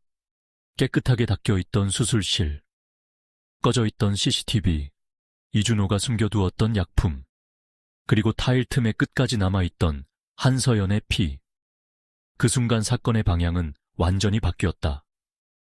경찰이 찾던 살인 현장은 대덕구의 쓰레기장도 유성구의 풀숲도 아니었다. 한서연이 사랑했던 남자가 매일 흰 가운을 입고 동물의 생명을 살리던 바로 그 방이었다. 11월 28일 오전 10시 40분 대전지방경찰청 강력범죄수사대는 준동물의료센터에서 채취한 혈흔의 DNA가 한서연과 일치한다는 국립과학수사연구원의 공식 감정서를 전달받았다. 그 순간부터 이준호는 더 이상 참고인이 아니었다. 수사팀장 김태경은 감정서를 다시 한번 확인한 뒤 짧게 말했다. 신병 확보해. 전고가 조금 지난 시각 형사 2명이 준동물 의료센터로 향했다. 병원은 평소처럼 문을 열고 있었다. 대기실에는 강아지를 안고 있는 여성과 이동장 안에 고양이를 데려온 남성이 앉아 있었다. 카운터 뒤에서는 간호사가 예약 명단을 확인하고 있었다. 그리고 진료실 안에서는 이준호가 흰 가운을 입고 있었다. 며칠 전 압수수색을 당한 병원이라고는 믿기 어려울 정도로 평범한 모습이었다. 형사들이 들어오자 이준호는 잠시 그들을 바라봤다. 놀란 기색은 거의 없었다. 오히려 이미 올 것을 알고 있었다는 듯 천천히 장갑을 벗었다. 김태경이 체포영장을 보여줬다. 이준호 씨, 한서연 씨, 살해와 사체 유기 혐의로 체포합니다. 대기실이 순식간에 조용해졌다. 간호사는 입을 손으로 가렸고 기다리던 손님들은 무슨 말을 들었는지 이해하지 못한 듯 서로를 바라봤다. 이준호는 처음에는 웃음 비슷한 표정을 지었다. 무슨 말씀을 하시는 겁니까? 김태경은 아무 말 없이 서류 봉투에서 감정서 사본을 꺼냈다. 병원 수술실에서 한서연 씨 혈액이 나왔습니다. 이준호의 눈동자가 아주 잠깐 흔들렸다. 서연이는 제 병원에 자주 왔습니다. 그 정도 혈흔이 나올 이유도 있습니까? 다쳤을 수도 있죠. 수술대 아래, 싱크대 주변, 배수구 안쪽, 타일 틈에서 동시에요. 이준호는 대답하지 않았다. 김태경은 한 걸음 가까이 다가갔다. 그리고 누군가 그 혈흔을 닦았습니다. 몇 초 동안 두 사람 사이에 침묵이 흘렀다. 이준호는 결국 시선을 피했다. 그의 양손에 수갑이 채워졌다. 그가 병원 밖으로 끌려 나오는 순간 어디선가 소식을 듣고 달려온 기자들의 카메라가 연달아 터졌다. 불과 며칠 전까지 지역신문에서 생명을 살리는 수의사로 소개됐던 남자가 이제 살인사건 피의자로 경찰차에 올라타고 있었다. 하지만 경찰은 아직 한 가지 중요한 것을 알지 못했다. 한서연이 정확히 어떻게 그 병원까지 갔는지, 왜 믿었던 남자를 따라갔는지, 그리고 이준호가 언제부터 그녀를 죽일 계획을 세웠는지. 조사는 오후 2시부터 시작됐다. 이준호는 초반 몇 시간 동안 혐의를 전면 부인했다. 서연이가 병원에 온 적은 있습니다. 언제입니까? 정확히 기억나지 않습니다. 11월 13일 밤에도 왔습니까? 아닙니다. 그날 병원 CCTV는 왜 꺼졌죠? 모릅니다. 직접 전원을 뽑은 흔적이 있습니다. 직원이 그랬을 수도 있습니다. 그 시간에는 직원들이 전부 퇴근한 뒤였습니다. 이준호는 입을 다물었다. 김태경은 일부러 서두르지 않았다. 책상 위에는 이미 수십 장의 자료가 준비돼 있었다. 한서연의 마지막 통화 기록, 이준호의 아파트 CCTV, 공영주차장 주변 차량 이동 기록, 동물병원 CCTV 전원 로그, 한서연의 수첩, 불법 약품, 3개의 여행 가방, 그리고 수술실 혈흔. 경찰은 이준호의 알리바이부터 무너뜨렸다. 사건 당일 오후 8시 20분. 그는 분명 아파트 공동현관을 통과했다.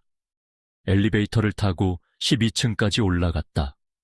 하지만 형사들이 주변 CCTV를 추가로 확보하면서 새로운 사실이 확인됐다. 오후 8시 31분. 아파트 뒤편 골목의 작은 상점 CCTV에 검은 모자를 눌러 쓴 남자가 지나가는 모습이 찍혀 있었다.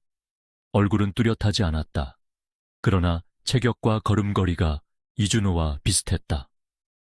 그 남자는 건물 뒤편에서 약 200m 떨어진 공영주차장 방향으로 걸어갔다. 그리고 오후 8시 36분 주차장 출구 카메라에 이준호의 차량과 같은 번호의 승용차가 빠져나가는 모습이 찍혔다. 이준호가 아파트에 들어간 지 불과 16분 뒤였다. 김태경은 사진을 책상 위에 놓았다. 집에 있었다고 했죠? 이준호는 사진을 바라봤다. 아무 말도 하지 않았다. 차는 혼자 운전해서 나갔습니까? 침묵. 휴대전화는 집에 두고. 이준호의 턱이 굳었다. 수사관은 이어서 또 다른 자료를 꺼냈다. 한서연의 마지막 기지국 신호가 확인된 외곽도로 주변에서 사건 당일 운행했던 시내버스의 블랙박스 영상이었다. 화질은 좋지 않았다. 하지만 오후 8시 50분 전후 길가에 정차한 은색 승용차 한 대가 희미하게 찍혀 있었다. 차종은 이준호가 타고 다니던 차량과 같았다. 그곳은 한서연의 휴대전화가 마지막으로 신호를 보낸 위치와 거의 일치했다. 우연입니까? 김태경이 물었다. 이준호는 입술을 깨물었다. 같은 차가 얼마나 많은데요? 맞습니다. 김태경은 고개를 끄덕였다. 그래서 하나씩 확인했습니다. 다음으로 꺼낸 것은 동물병원 직원의 진술서였다. 이준호가 사건 전날부터 수술실을 자신이 직접 정리하겠다며 직원들의 출입을 제한했다는 내용이었다. 또 사건 당일에는 평소보다 일찍 직원들을 퇴근시켰다. 밤에 예약된 수술도 없었다. 그런데 CCTV만 정확히 그날 밤 꺼졌다. 그리고 다음 날 아침 7시 12분 다시 켜졌다. 이준호는 계속 부인했다. 수사는 밤까지 이어졌다. 밤 11시가 가까워졌을 때 김태경은 마지막 카드를 꺼냈다. 한서연의 손톱 밑에서 나온 피부 조직에 대한 추가 감정 결과였다. 처음에는 강민호와 오태식만 비교했기 때문에 두 사람과 일치하지 않는다는 결과만 나왔었다. 그러나 이준호가 새로운 용의자로 떠오른 뒤 경찰은 압수수색 과정에서 확보한 그의 칫솔과 대조했다. DNA는 일치했다. 김태경이 감정서를 이준호 앞으로 밀었다. 서연 씨가 죽기 전에 당신을 긁었습니다. 처음으로 이준호의 얼굴에서 완전히 표정이 사라졌다. 당신 DNA가 서연 씨 손톱 아래에서 나왔어요. 침묵이 이어졌다. 병원에는 서연 씨 피가 있고 손톱에는 당신 피부가 있습니다. 차는 당신이 집에 들어간 직후 움직였고 병원 CCTV는 그날 밤에만 꺼졌습니다. 김태경이 천천히 말했다. 이제 무슨 말을 할 겁니까? 이준호는 두 손을 모은 채 한동안 바닥만 바라봤다. 새벽 1시가 넘어서야 입을 열었다. 죽이려고 한 건 아니었습니다. 김태경은 아무 말도 하지 않았다. 그 한마디로 2주 가까이 이어진 수사의 방향이 완전히 확정됐다. 이준호는 긴 침묵 끝에 범행을 털어놓기 시작했다. 한서연과의 갈등은 사건 약 열흘 전부터 시작됐다고 했다. 병원 운영이 어려워지면서 그는 정식 유통가보다 훨씬 저렴한 동물용 약품을 비공식 경로로 들여오기 시작했다. 처음에는 별 문제가 없다고 생각했다. 하지만 일부 동물이 약을 투여받은 뒤 갑자기 상태가 악화되기 시작했다.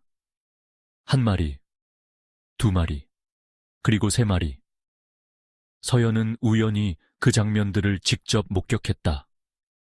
회계 업무를 하던 사람이었던 만큼 그녀는 약품 장부와 실제 창고에 있는 약이 맞지 않는다는 사실도 금세 알아챘다.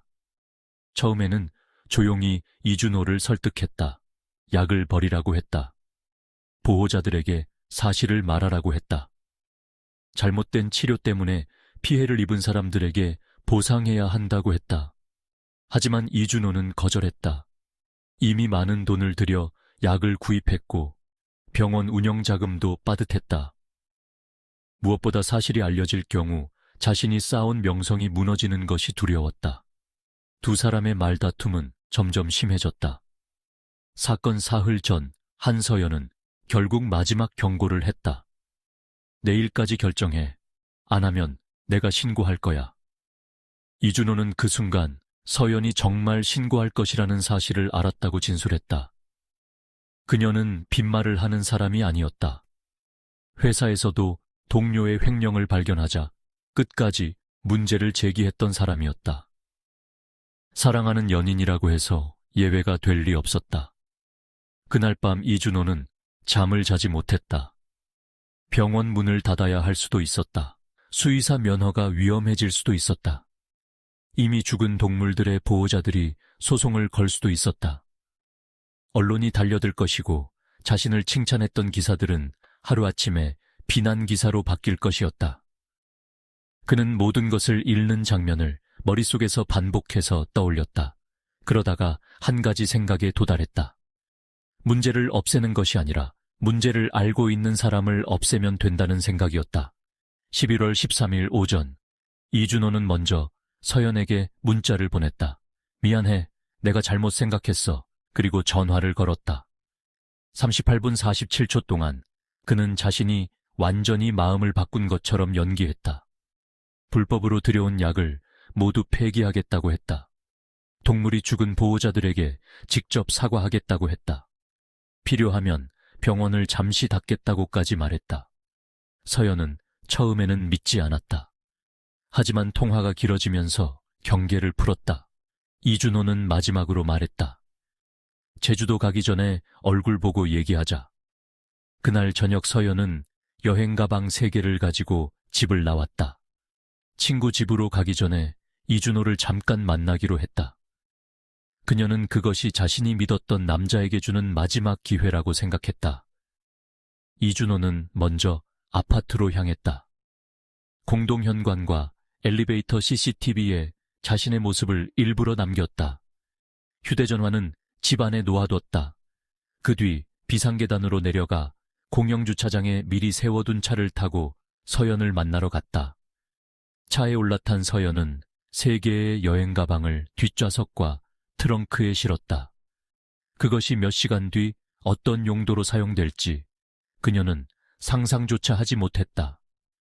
이준호는 조용한 곳에서 이야기하자며 외곽도로 쪽으로 차를 몰았다. 차 안에서 다시 약품 문제로 말다툼이 시작됐다. 서연은 약속대로 모든 사실을 공개하라고 했다. 이준호는 시간을 조금만 더 달라고 말했다. 그러나 서연은 더 이상 물러서지 않았다. 결국 이준호는 미리 준비한 진정 성분을 섞은 음료를 건넸다고 진술했다. 서연은 처음에는 아무런 의심 없이 몇 모금 마셨다. 얼마 지나지 않아 몸에 힘이 빠지기 시작했다. 이상함을 느낀 그녀가 휴대전화를 꺼내자 이준호가 빼앗았다. 서연은 그제야 무언가 잘못됐다는 사실을 알아챘다. 몸싸움이 벌어졌다. 서연은 마지막 힘을 다해 이준호의 목과 손목을 긁었다. 그때 떨어져 나온 피부 조직이 손톱 밑에 남았다. 하지만 약효 때문에 제대로 저항하기 어려웠다. 이준호는 그녀를 병원으로 데려갔다. 직원들은 이미 퇴근한 뒤였다. 그는 가장 먼저 CCTV 전원선을 뽑았다. 그리고 한서연을 건물 안쪽 수술실로 옮겼다. 이준호의 진술에 따르면 서연은 잠시 뒤 정신을 되찾았다. 수술대 주변을 보고 자신이 어디에 있는지 알아차렸다. 그녀는 처음에는 울면서 자신을 보내달라고 하지 않았다.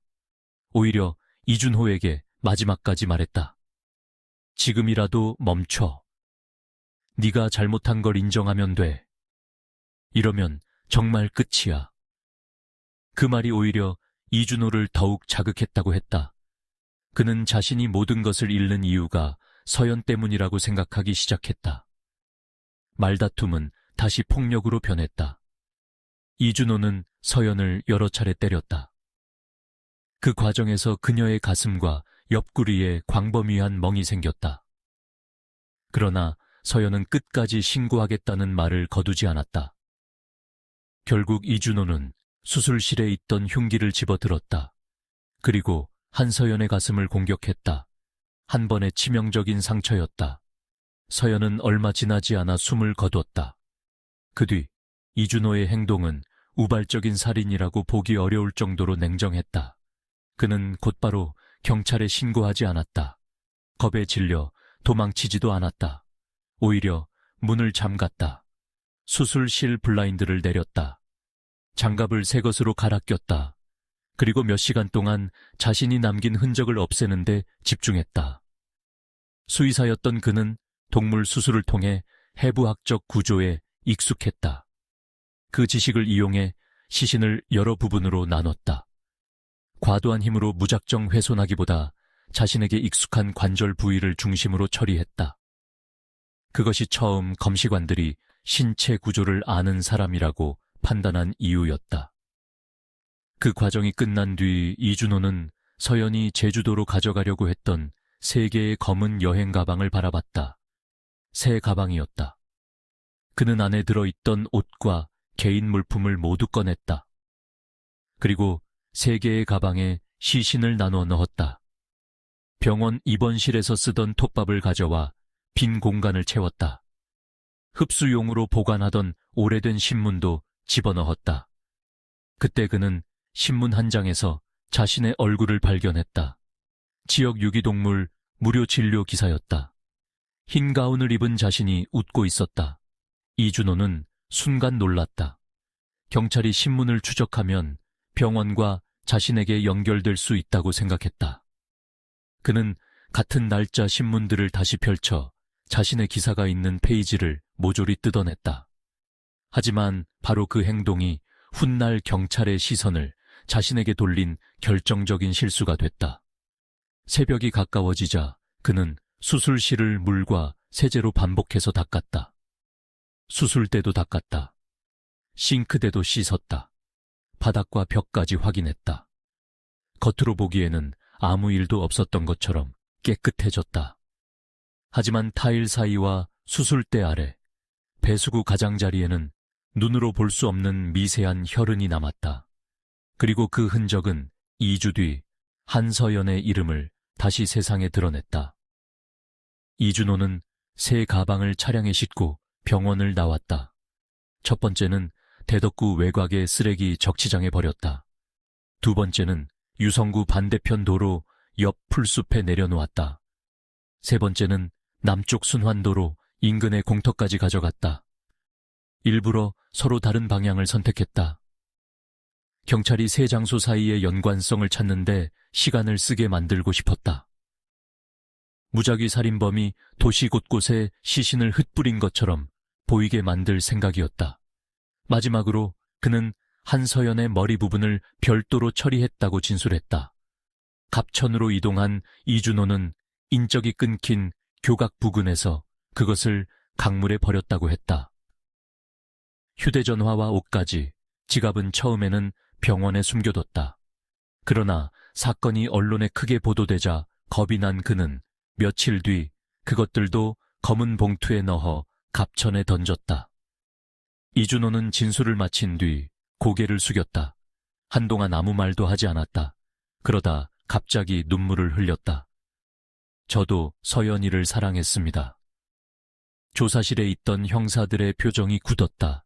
이준호는 계속 말했다. 정말 죽이고 싶었던 건 아닙니다. 그냥 다 잃는 게 무서웠습니다. 김태경이 그를 바라봤다. 그래서 서연 씨를 죽였습니까? 이준호는 대답하지 않았다. 잠시 후 아주 작은 목소리로 말했다.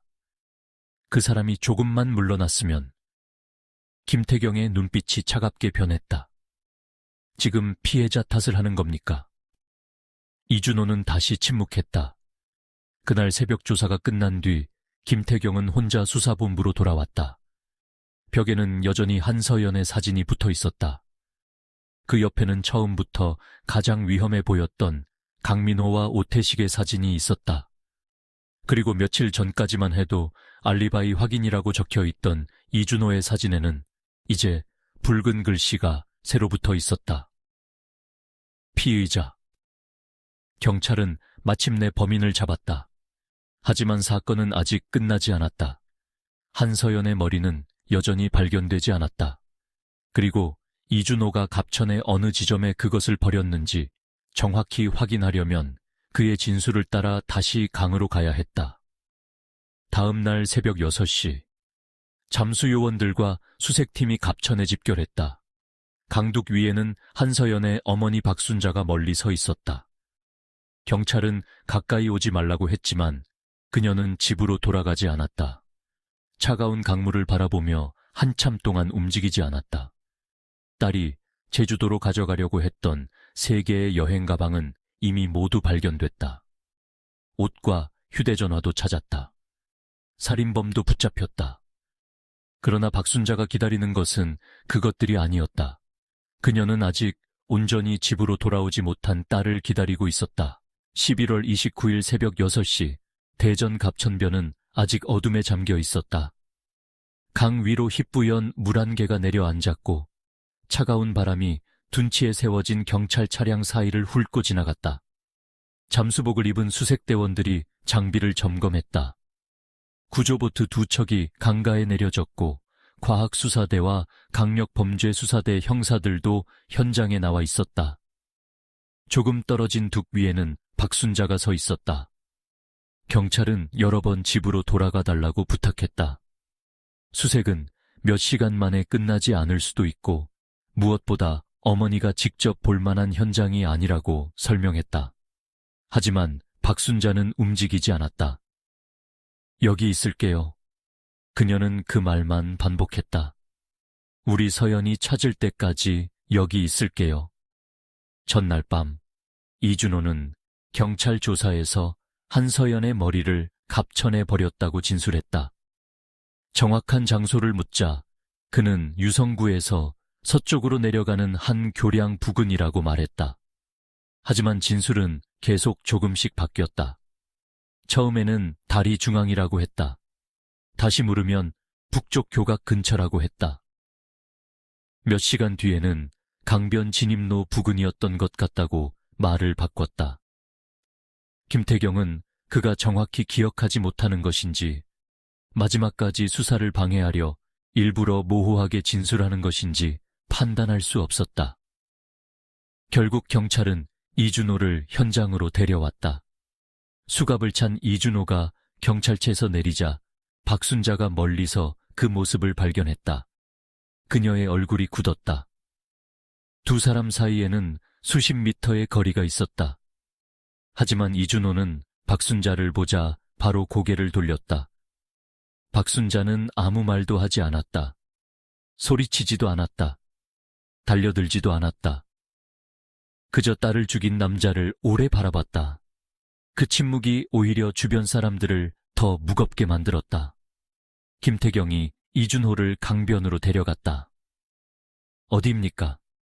이준호는 한동안 흐르는 물을 바라봤다. 저쪽이었던 것 같습니다. 정확히 가리켜. 그가 교각 하나를 손가락으로 가리켰다. 저 근처요. 던진 시간이 언제지? 새벽 3시 정도였을 겁니다. 어느 방향으로 던졌어? 이준호는 대답하지 않았다. 김태경이 다시 물었다. 어느 쪽이야? 기억이 잘 안 납니다. 김태경은 잠시 그를 바라보다 더 이상 묻지 않았다. 수색은 오전 7시부터 시작됐다. 잠수대원들이 교각 주변을 중심으로 강바닥을 확인했다. 수심이 깊은 곳은 보트를 이용해 탐색했고 하류에는 그물망도 설치됐다. 하지만 당시 갑천은 며칠 전 내린 비 때문에 평소보다 유량이 많았다. 물살도 빨랐다. 이준호가 주장하는 범행 시점으로부터 이미 2주가 넘게 지나 있었다. 강물에 던져진 물체가 같은 위치에 남아있을 가능성은 높지 않았다. 첫날 수색은 해가 질 때까지 이어졌다. 아무것도 나오지 않았다. 다음 날 경찰은 범위를 하류 쪽으로 더 넓혔다. 교각 아래, 수초가 많은 지역, 바닥이 움푹 들어간 지점, 떠내려온 쓰레기가 모이는 곳, 수색대원들은 가능한 장소를 거의 전부 확인했다. 사흘째가 되자 날씨가 더 추워졌다. 박순자는 매일 현장에 나왔다. 아침에 와서 둑 위에 앉았다가 해가 지면 돌아갔다. 어느 형사가 따뜻한 캔커피를 건네자 그녀는 두 손으로 그것을 받아들고 강만 바라봤다. 우리 애가 물을 무서워했어요. 그녀가 갑자기 말했다. 옆에 있던 형사는 아무 말도 하지 못했다. 어릴 때 계곡에서 한번 빠진 적이 있었거든요. 그 뒤로 물 깊은 데는 절대 안 갔어요. 박순자는 한참 뒤 다시 말했다. 제주도 간다고 얼마나 좋아했는데. 그 말 뒤에는 아무것도 이어지지 않았다. 수색 7째 날. 경찰은 더 이상 수색을 지속하기 어렵다고 판단했다. 잠수대원과 장비를 계속 투입했지만 아무런 흔적도 발견되지 않았다. 김태경은 직접 박순자에게 수색을 중단해야 한다고 설명했다. 박순자는 처음에는 아무 반응이 없었다. 그러다 물었다. 그럼 우리 서연이는요? 김태경은 대답하기 어려웠다. 계속 관련 신고는 확인하겠습니다. 하류 지역에도 협조 요청을 해두겠습니다. 못 찾는 겁니까? 김태경은 잠시 침묵했다. 현재로서는 그렇습니다. 박순자는 강을 바라봤다. 그녀의 두 손이 천천히 떨렸다. 딸의 살인범은 잡혔다. 시신의 대부분도 가족에게 돌아왔다. 하지만 딸의 얼굴만은 돌아오지 못했다. 그 사실은 박순자에게 범인의 체포보다 훨씬 잔인한 현실이었다. 수색이 종료된 뒤 검찰은 사건 기록을 넘겨받아 본격적인 기소 준비에 들어갔다. 이준호에게 적용된 혐의는 살인, 사체 송고회, 사체 유기, 불법 의약품 사용과 관련된 의료법 위반 등이었다. 수사 과정에서 그의 병원에 대한 추가 조사도 진행됐다. 압수된 약품 가운데 상당수는 정식 유통 경로를 확인할 수 없었다. 일부는 국내 허가 여부조차 불분명했다. 수사팀은 치료 후 갑자기 죽은 동물들의 기록도 다시 검토했다. 보호자들은 처음에는 단순한 의료사고라고 생각했다. 하지만 한서연 사건이 알려진 뒤 상황이 달라졌다. 준동물 의료센터에서 치료받은 뒤 이상 증세를 보였다는 신고가 추가로 들어왔다. 수십 명의 보호자가 경찰에 연락했다. 어떤 사람은 치료 전까지 멀쩡했던 고양이가 주사를 맞은 뒤 몇 시간 만에 죽었다고 했다. 어떤 사람은 강아지가 갑자기 경련을 일으켰지만 이준호가 체질 문제라고 설명했다고 말했다. 모든 사례가 불법 약물 때문에 발생했다고 단정할 수는 없었다. 하지만 적어도 이준호가 비용을 줄이기 위해 출처가 불분명한 약품을 사용했다는 사실은 확인됐다. 그에게 동물은 생명이 아니라 병원 운영비를 계산하는 숫자가 되어가고 있었다. 그리고 한서연은 그것을 알아버렸다. 검찰은 이 점을 살인의 가장 중요한 동기로 판단했다. 한서연이 단순한 연인 관계의 갈등 때문에 살해된 것이 아니었다. 그녀는 이준호의 범죄와 비윤리적인 의료 행위를 발견했다. 중단하라고 요구했다. 피해를 입은 사람들에게 사과하고 보상하라고 했다. 끝내 거부하면 신고하겠다고 말했다. 그 순간 이준호에게 한서연은 사랑하는 연인이 아니라 자신의 사회적 지위와 돈, 명성을 무너뜨릴 수 있는 위험한 존재가 됐다.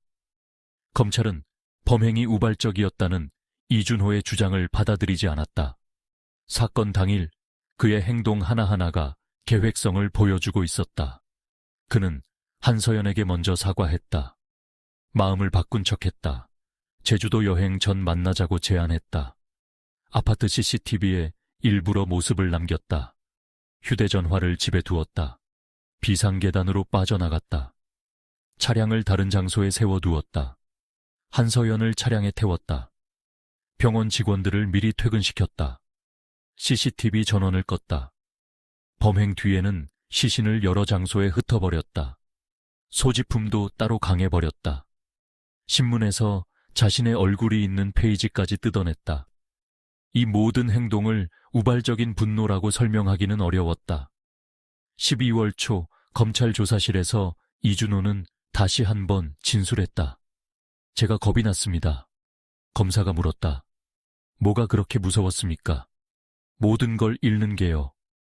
병원을 잃는 것. 네.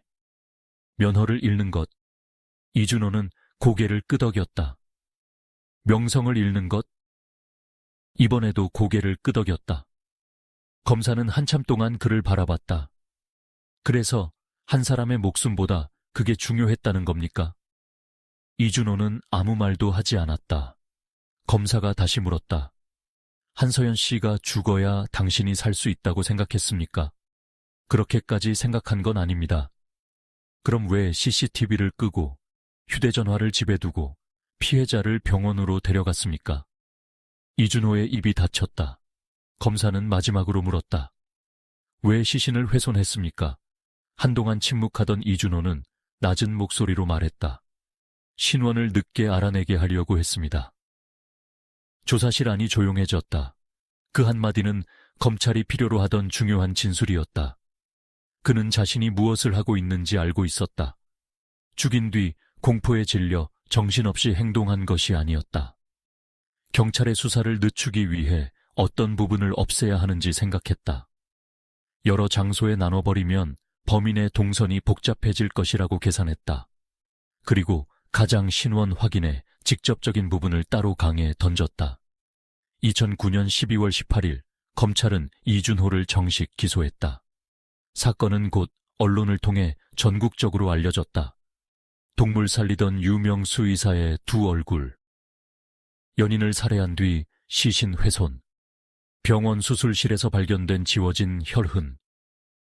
신문과 방송은 연일 사건을 보도했다. 준동물 의료센터 앞에는 기자들이 몰려들었다. 병원 간판은 얼마 지나지 않아 철거됐다. 지역 주민들은 더욱 충격을 받았다. 이준호는 평소 예의가 바른 사람이었다. 길에서 주민을 만나면 먼저 인사했다. 버려진 동물을 치료해주기도 했다. 방송 카메라 앞에서는 생명을 소중히 해야 한다고 말했다. 아이들이 강아지를 데리고 오면 웃으며 설명해주던 사람이었다. 그런 그가 자신을 사랑한 여성을 살해하고 자신이 동물을 수술하던 바로 그 공간에서 범죄 흔적을 없애려 했다는 사실은 쉽게 받아들이기 어려웠다. 재판은 2010년 2월 대전지방법원에서 시작됐다. 첫 공판날 법원 앞에는 수많은 기자가 모였다. 검은색 정장을 입은 박순자는 가족들과 함께 방청석 가장 앞쪽에 앉았다. 이준호가 들어왔을 때 그녀는 고개를 들지 않았다. 재판장은 피고인의 인적 사항을 확인했다. 피고인 이준호. 네. 공소사실 인정합니까? 이준호의 변호인은 살인과 사체 손고의 자체는 인정하면서도 처음부터 살해할 계획은 없었다고 주장했다. 약품 문제로 말다툼을 하다가 감정이 격해져 범행으로 이어졌다는 것이었다. 검찰은 즉시 반박했다. 우발적인 범행을 저지르려는 사람이 자신의 휴대전화를 집에 두고 CCTV의 모습을 남겨 알리바이를 만든 뒤 비상계단으로 빠져나갑니까? 검사는 사건 당일 이준호의 동선을 시간순으로 보여줬다. 오후 8시 20분 아파트 진입, 8시 31분 후문골목, 8시 36분 공영주차장에서 차량 출차, 8시 52분 전후 한서연 휴대전화 마지막 신호, 오후 9시 15분 동물병원 CCTV 전원 차단. 각각의 시간들이 한 줄로 연결됐다. 이어 한서연의 수첩이 증거로 제출됐다. 죽은 동물들의 이름, 날짜, 약품 기록, 그리고 마지막 경고. 내일까지 결정해. 내가 직접 말하게 만들지 마. 검찰은 말했다. 피고인은 피해자가 자신의 불법 행위를 폭로할 것을 두려워했습니다. 그래서 피해자에게 사과하는 척 접근했고 스스로 만든 알리바이 뒤에 숨어 범행을 실행했습니다. 법정에서는 과학수사요원의 증언도 이어졌다. 수술실을 촬영한 사진이 화면에 나타났다. 겉으로는 깨끗한 흰색 타일 뿐이었다. 그 다음 혈흔 탐색 당시 사진이 제시됐다. 지워졌던 흔적이 곳곳에 드러나 있었다. 박순자는 그 순간 처음으로 눈을 감았다. 옆에 앉은 친척이 그녀의 손을 잡았다. 검찰은 시신이 담겨 있었던 3개의 여행 가방 사진도 제출했다. 박순자는 결국 법정을 잠시 나갔다. 그 가방을 기억하고 있었기 때문이다. 딸이 여행을 떠나기 전 현관 앞에 세워두었던 바로 그 가방이었다. 엄마, 제주도 가서 사진 많이 찍어 올게. 서연은 그렇게 말하며 웃었다. 그 가방을 살인범이 어떤 용도로 사용했는지 박순자는 끝내 받아들일 수 없었다. 재판 과정에서 이준호는 여러 차례 고개를 숙였다. 마지막 진술에서는 울기도 했다. 평생 반성하겠습니다. 그는 떨리는 목소리로 말했다. 서연이와 유가족에게 정말 죄송합니다. 하지만 박순자는 그를 바라보지 않았다. 그녀는 이미 경찰 조사에서 이준호가 했던 말을 들은 상태였다. 그 사람이 조금만 물러났으면. 딸을 죽인 뒤에도 그는 자신의 선택보다 서연의 고집을 탓했다. 박순자에게 그의 눈물은 사과처럼 보이지 않았다. 그저 자신의 인생이 끝났다는 사실을 뒤늦게 깨달은 사람의 눈물처럼 보였다. 결심 공판에서 검찰은 이준호에게 사형을 구형했다. 검사는 최종 의견에서 말했다. 피고인은 자신을 사랑하고 믿었던 피해자의 신뢰를 이용했습니다. 자신의 불법 행위를 감추고 사회적 지위를 지키기 위해 계획적으로 피해자를 유인해 살해했으며 이후 신원 확인과 수사를 방해할 목적으로 시신을 심각하게 훼손하고 여러 장소에 유기했습니다. 법정 안에는 숨소리조차 크게 들릴 정도로 정적이 흘렀다. 범행 이후의 행동에서도 인간의 생명에 대한 최소한의 존중을 찾아보기 어렵습니다. 2010년 3월 26일 선고 공판이 열렸다.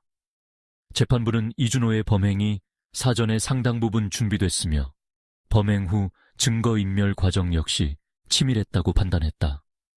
또 피해자가 피고인의 불법 행위를 바로잡으려 했다는 이유만으로 살해됐다는 점, 연인 관계의 신뢰를 범행에 이용했다는 점, 범행 이후 시신을 훼손하고 광범위한 지역에 유기해 유족에게 회복하기 어려운 고통을 줬다는 점을 무겁게 판단했다. 재판장은 긴 판결문을 읽은 뒤 마지막으로 말했다. 피고인에게 무기징역을 선고한다. 박순자는 아무런 표정을 짓지 않았다. 주변에서는 작은 탄식이 흘러나왔다. 검찰이 사형을 요구했지만 법원은 피고인이 범행을 인정하고 전과가 없다는 점 등을 고려해 무기징역을 선고했다. 검찰과 피고인 양측 모두 항소했다. 그러나 항소심에서도 무기징역은 유지됐다. 대법원 역시 상고를 기각하면서 형이 확정됐다. 사건은 법적으로 끝났다.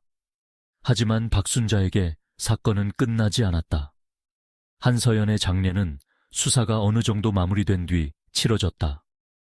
가족들은 빈소 한쪽에 서연의 생전 사진을 놓았다. 사진 속 그녀는 작은 강아지를 안고 웃고 있었다. 친구들은 그 사진을 보며 계속 울었다.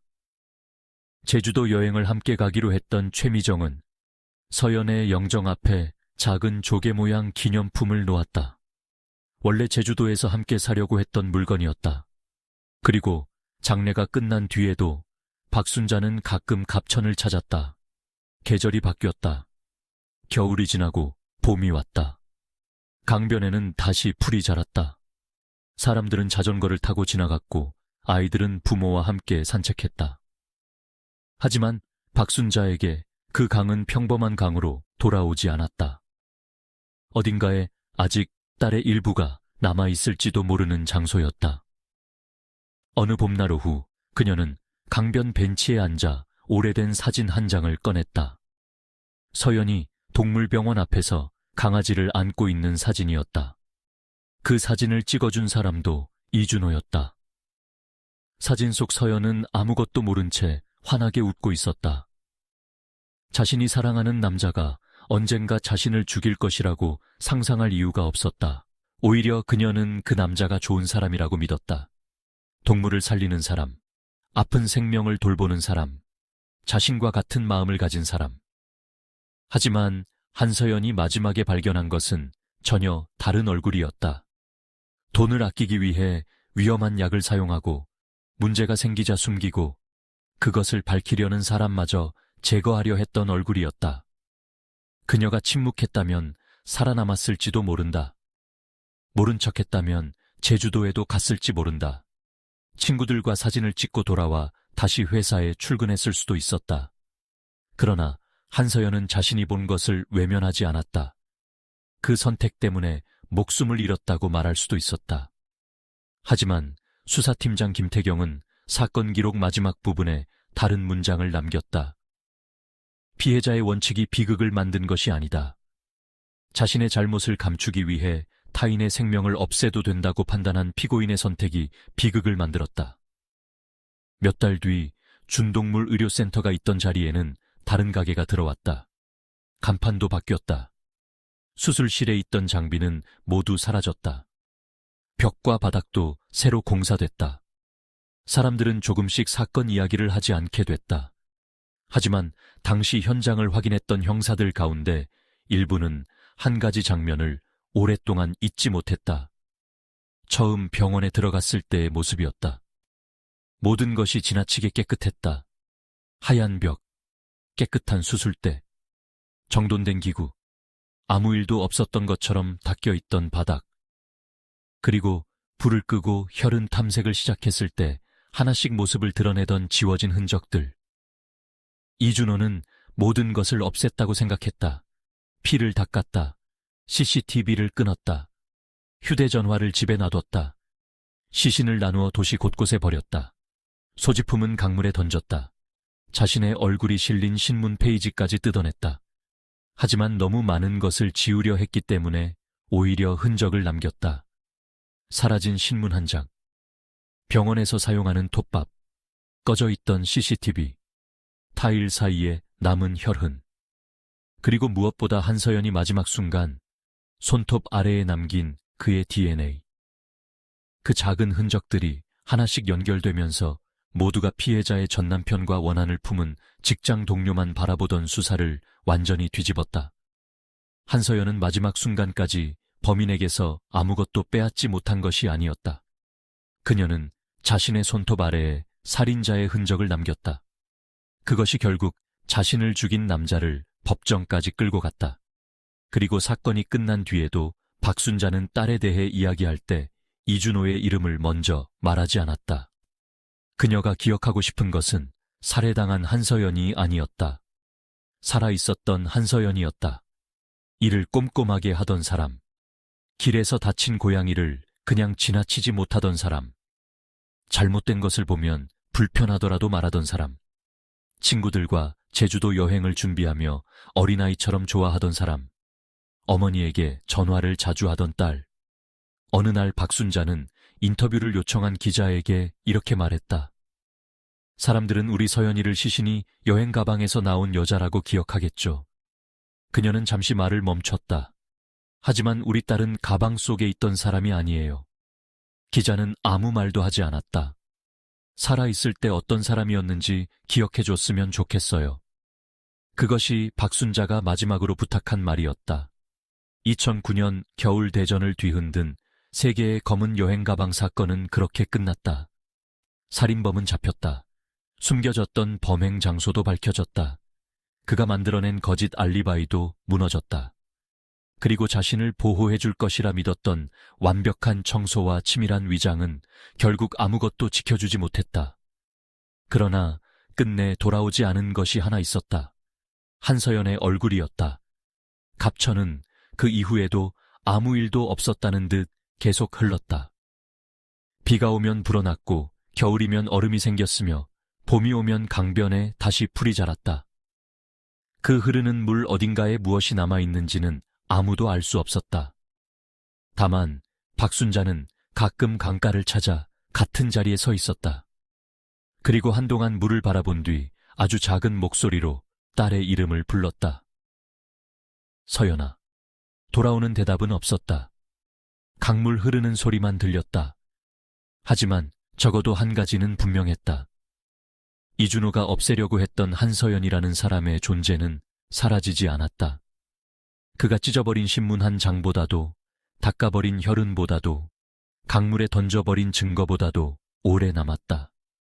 그리고 자신이 가진 모든 것을 지키기 위해 한 사람을 없애려 했던 남자는 결국 그 선택 때문에 자신이 지키려던 모든 것을 잃었다. 병원도, 명성도, 직업도, 사랑도, 자유도. 마지막까지 지키려고 했던 그의 이름조차 이제는 동물을 살리던 수의사가 아니라 자신을 믿었던 연인을 살해한 범죄자의 이름으로 남게 됐다.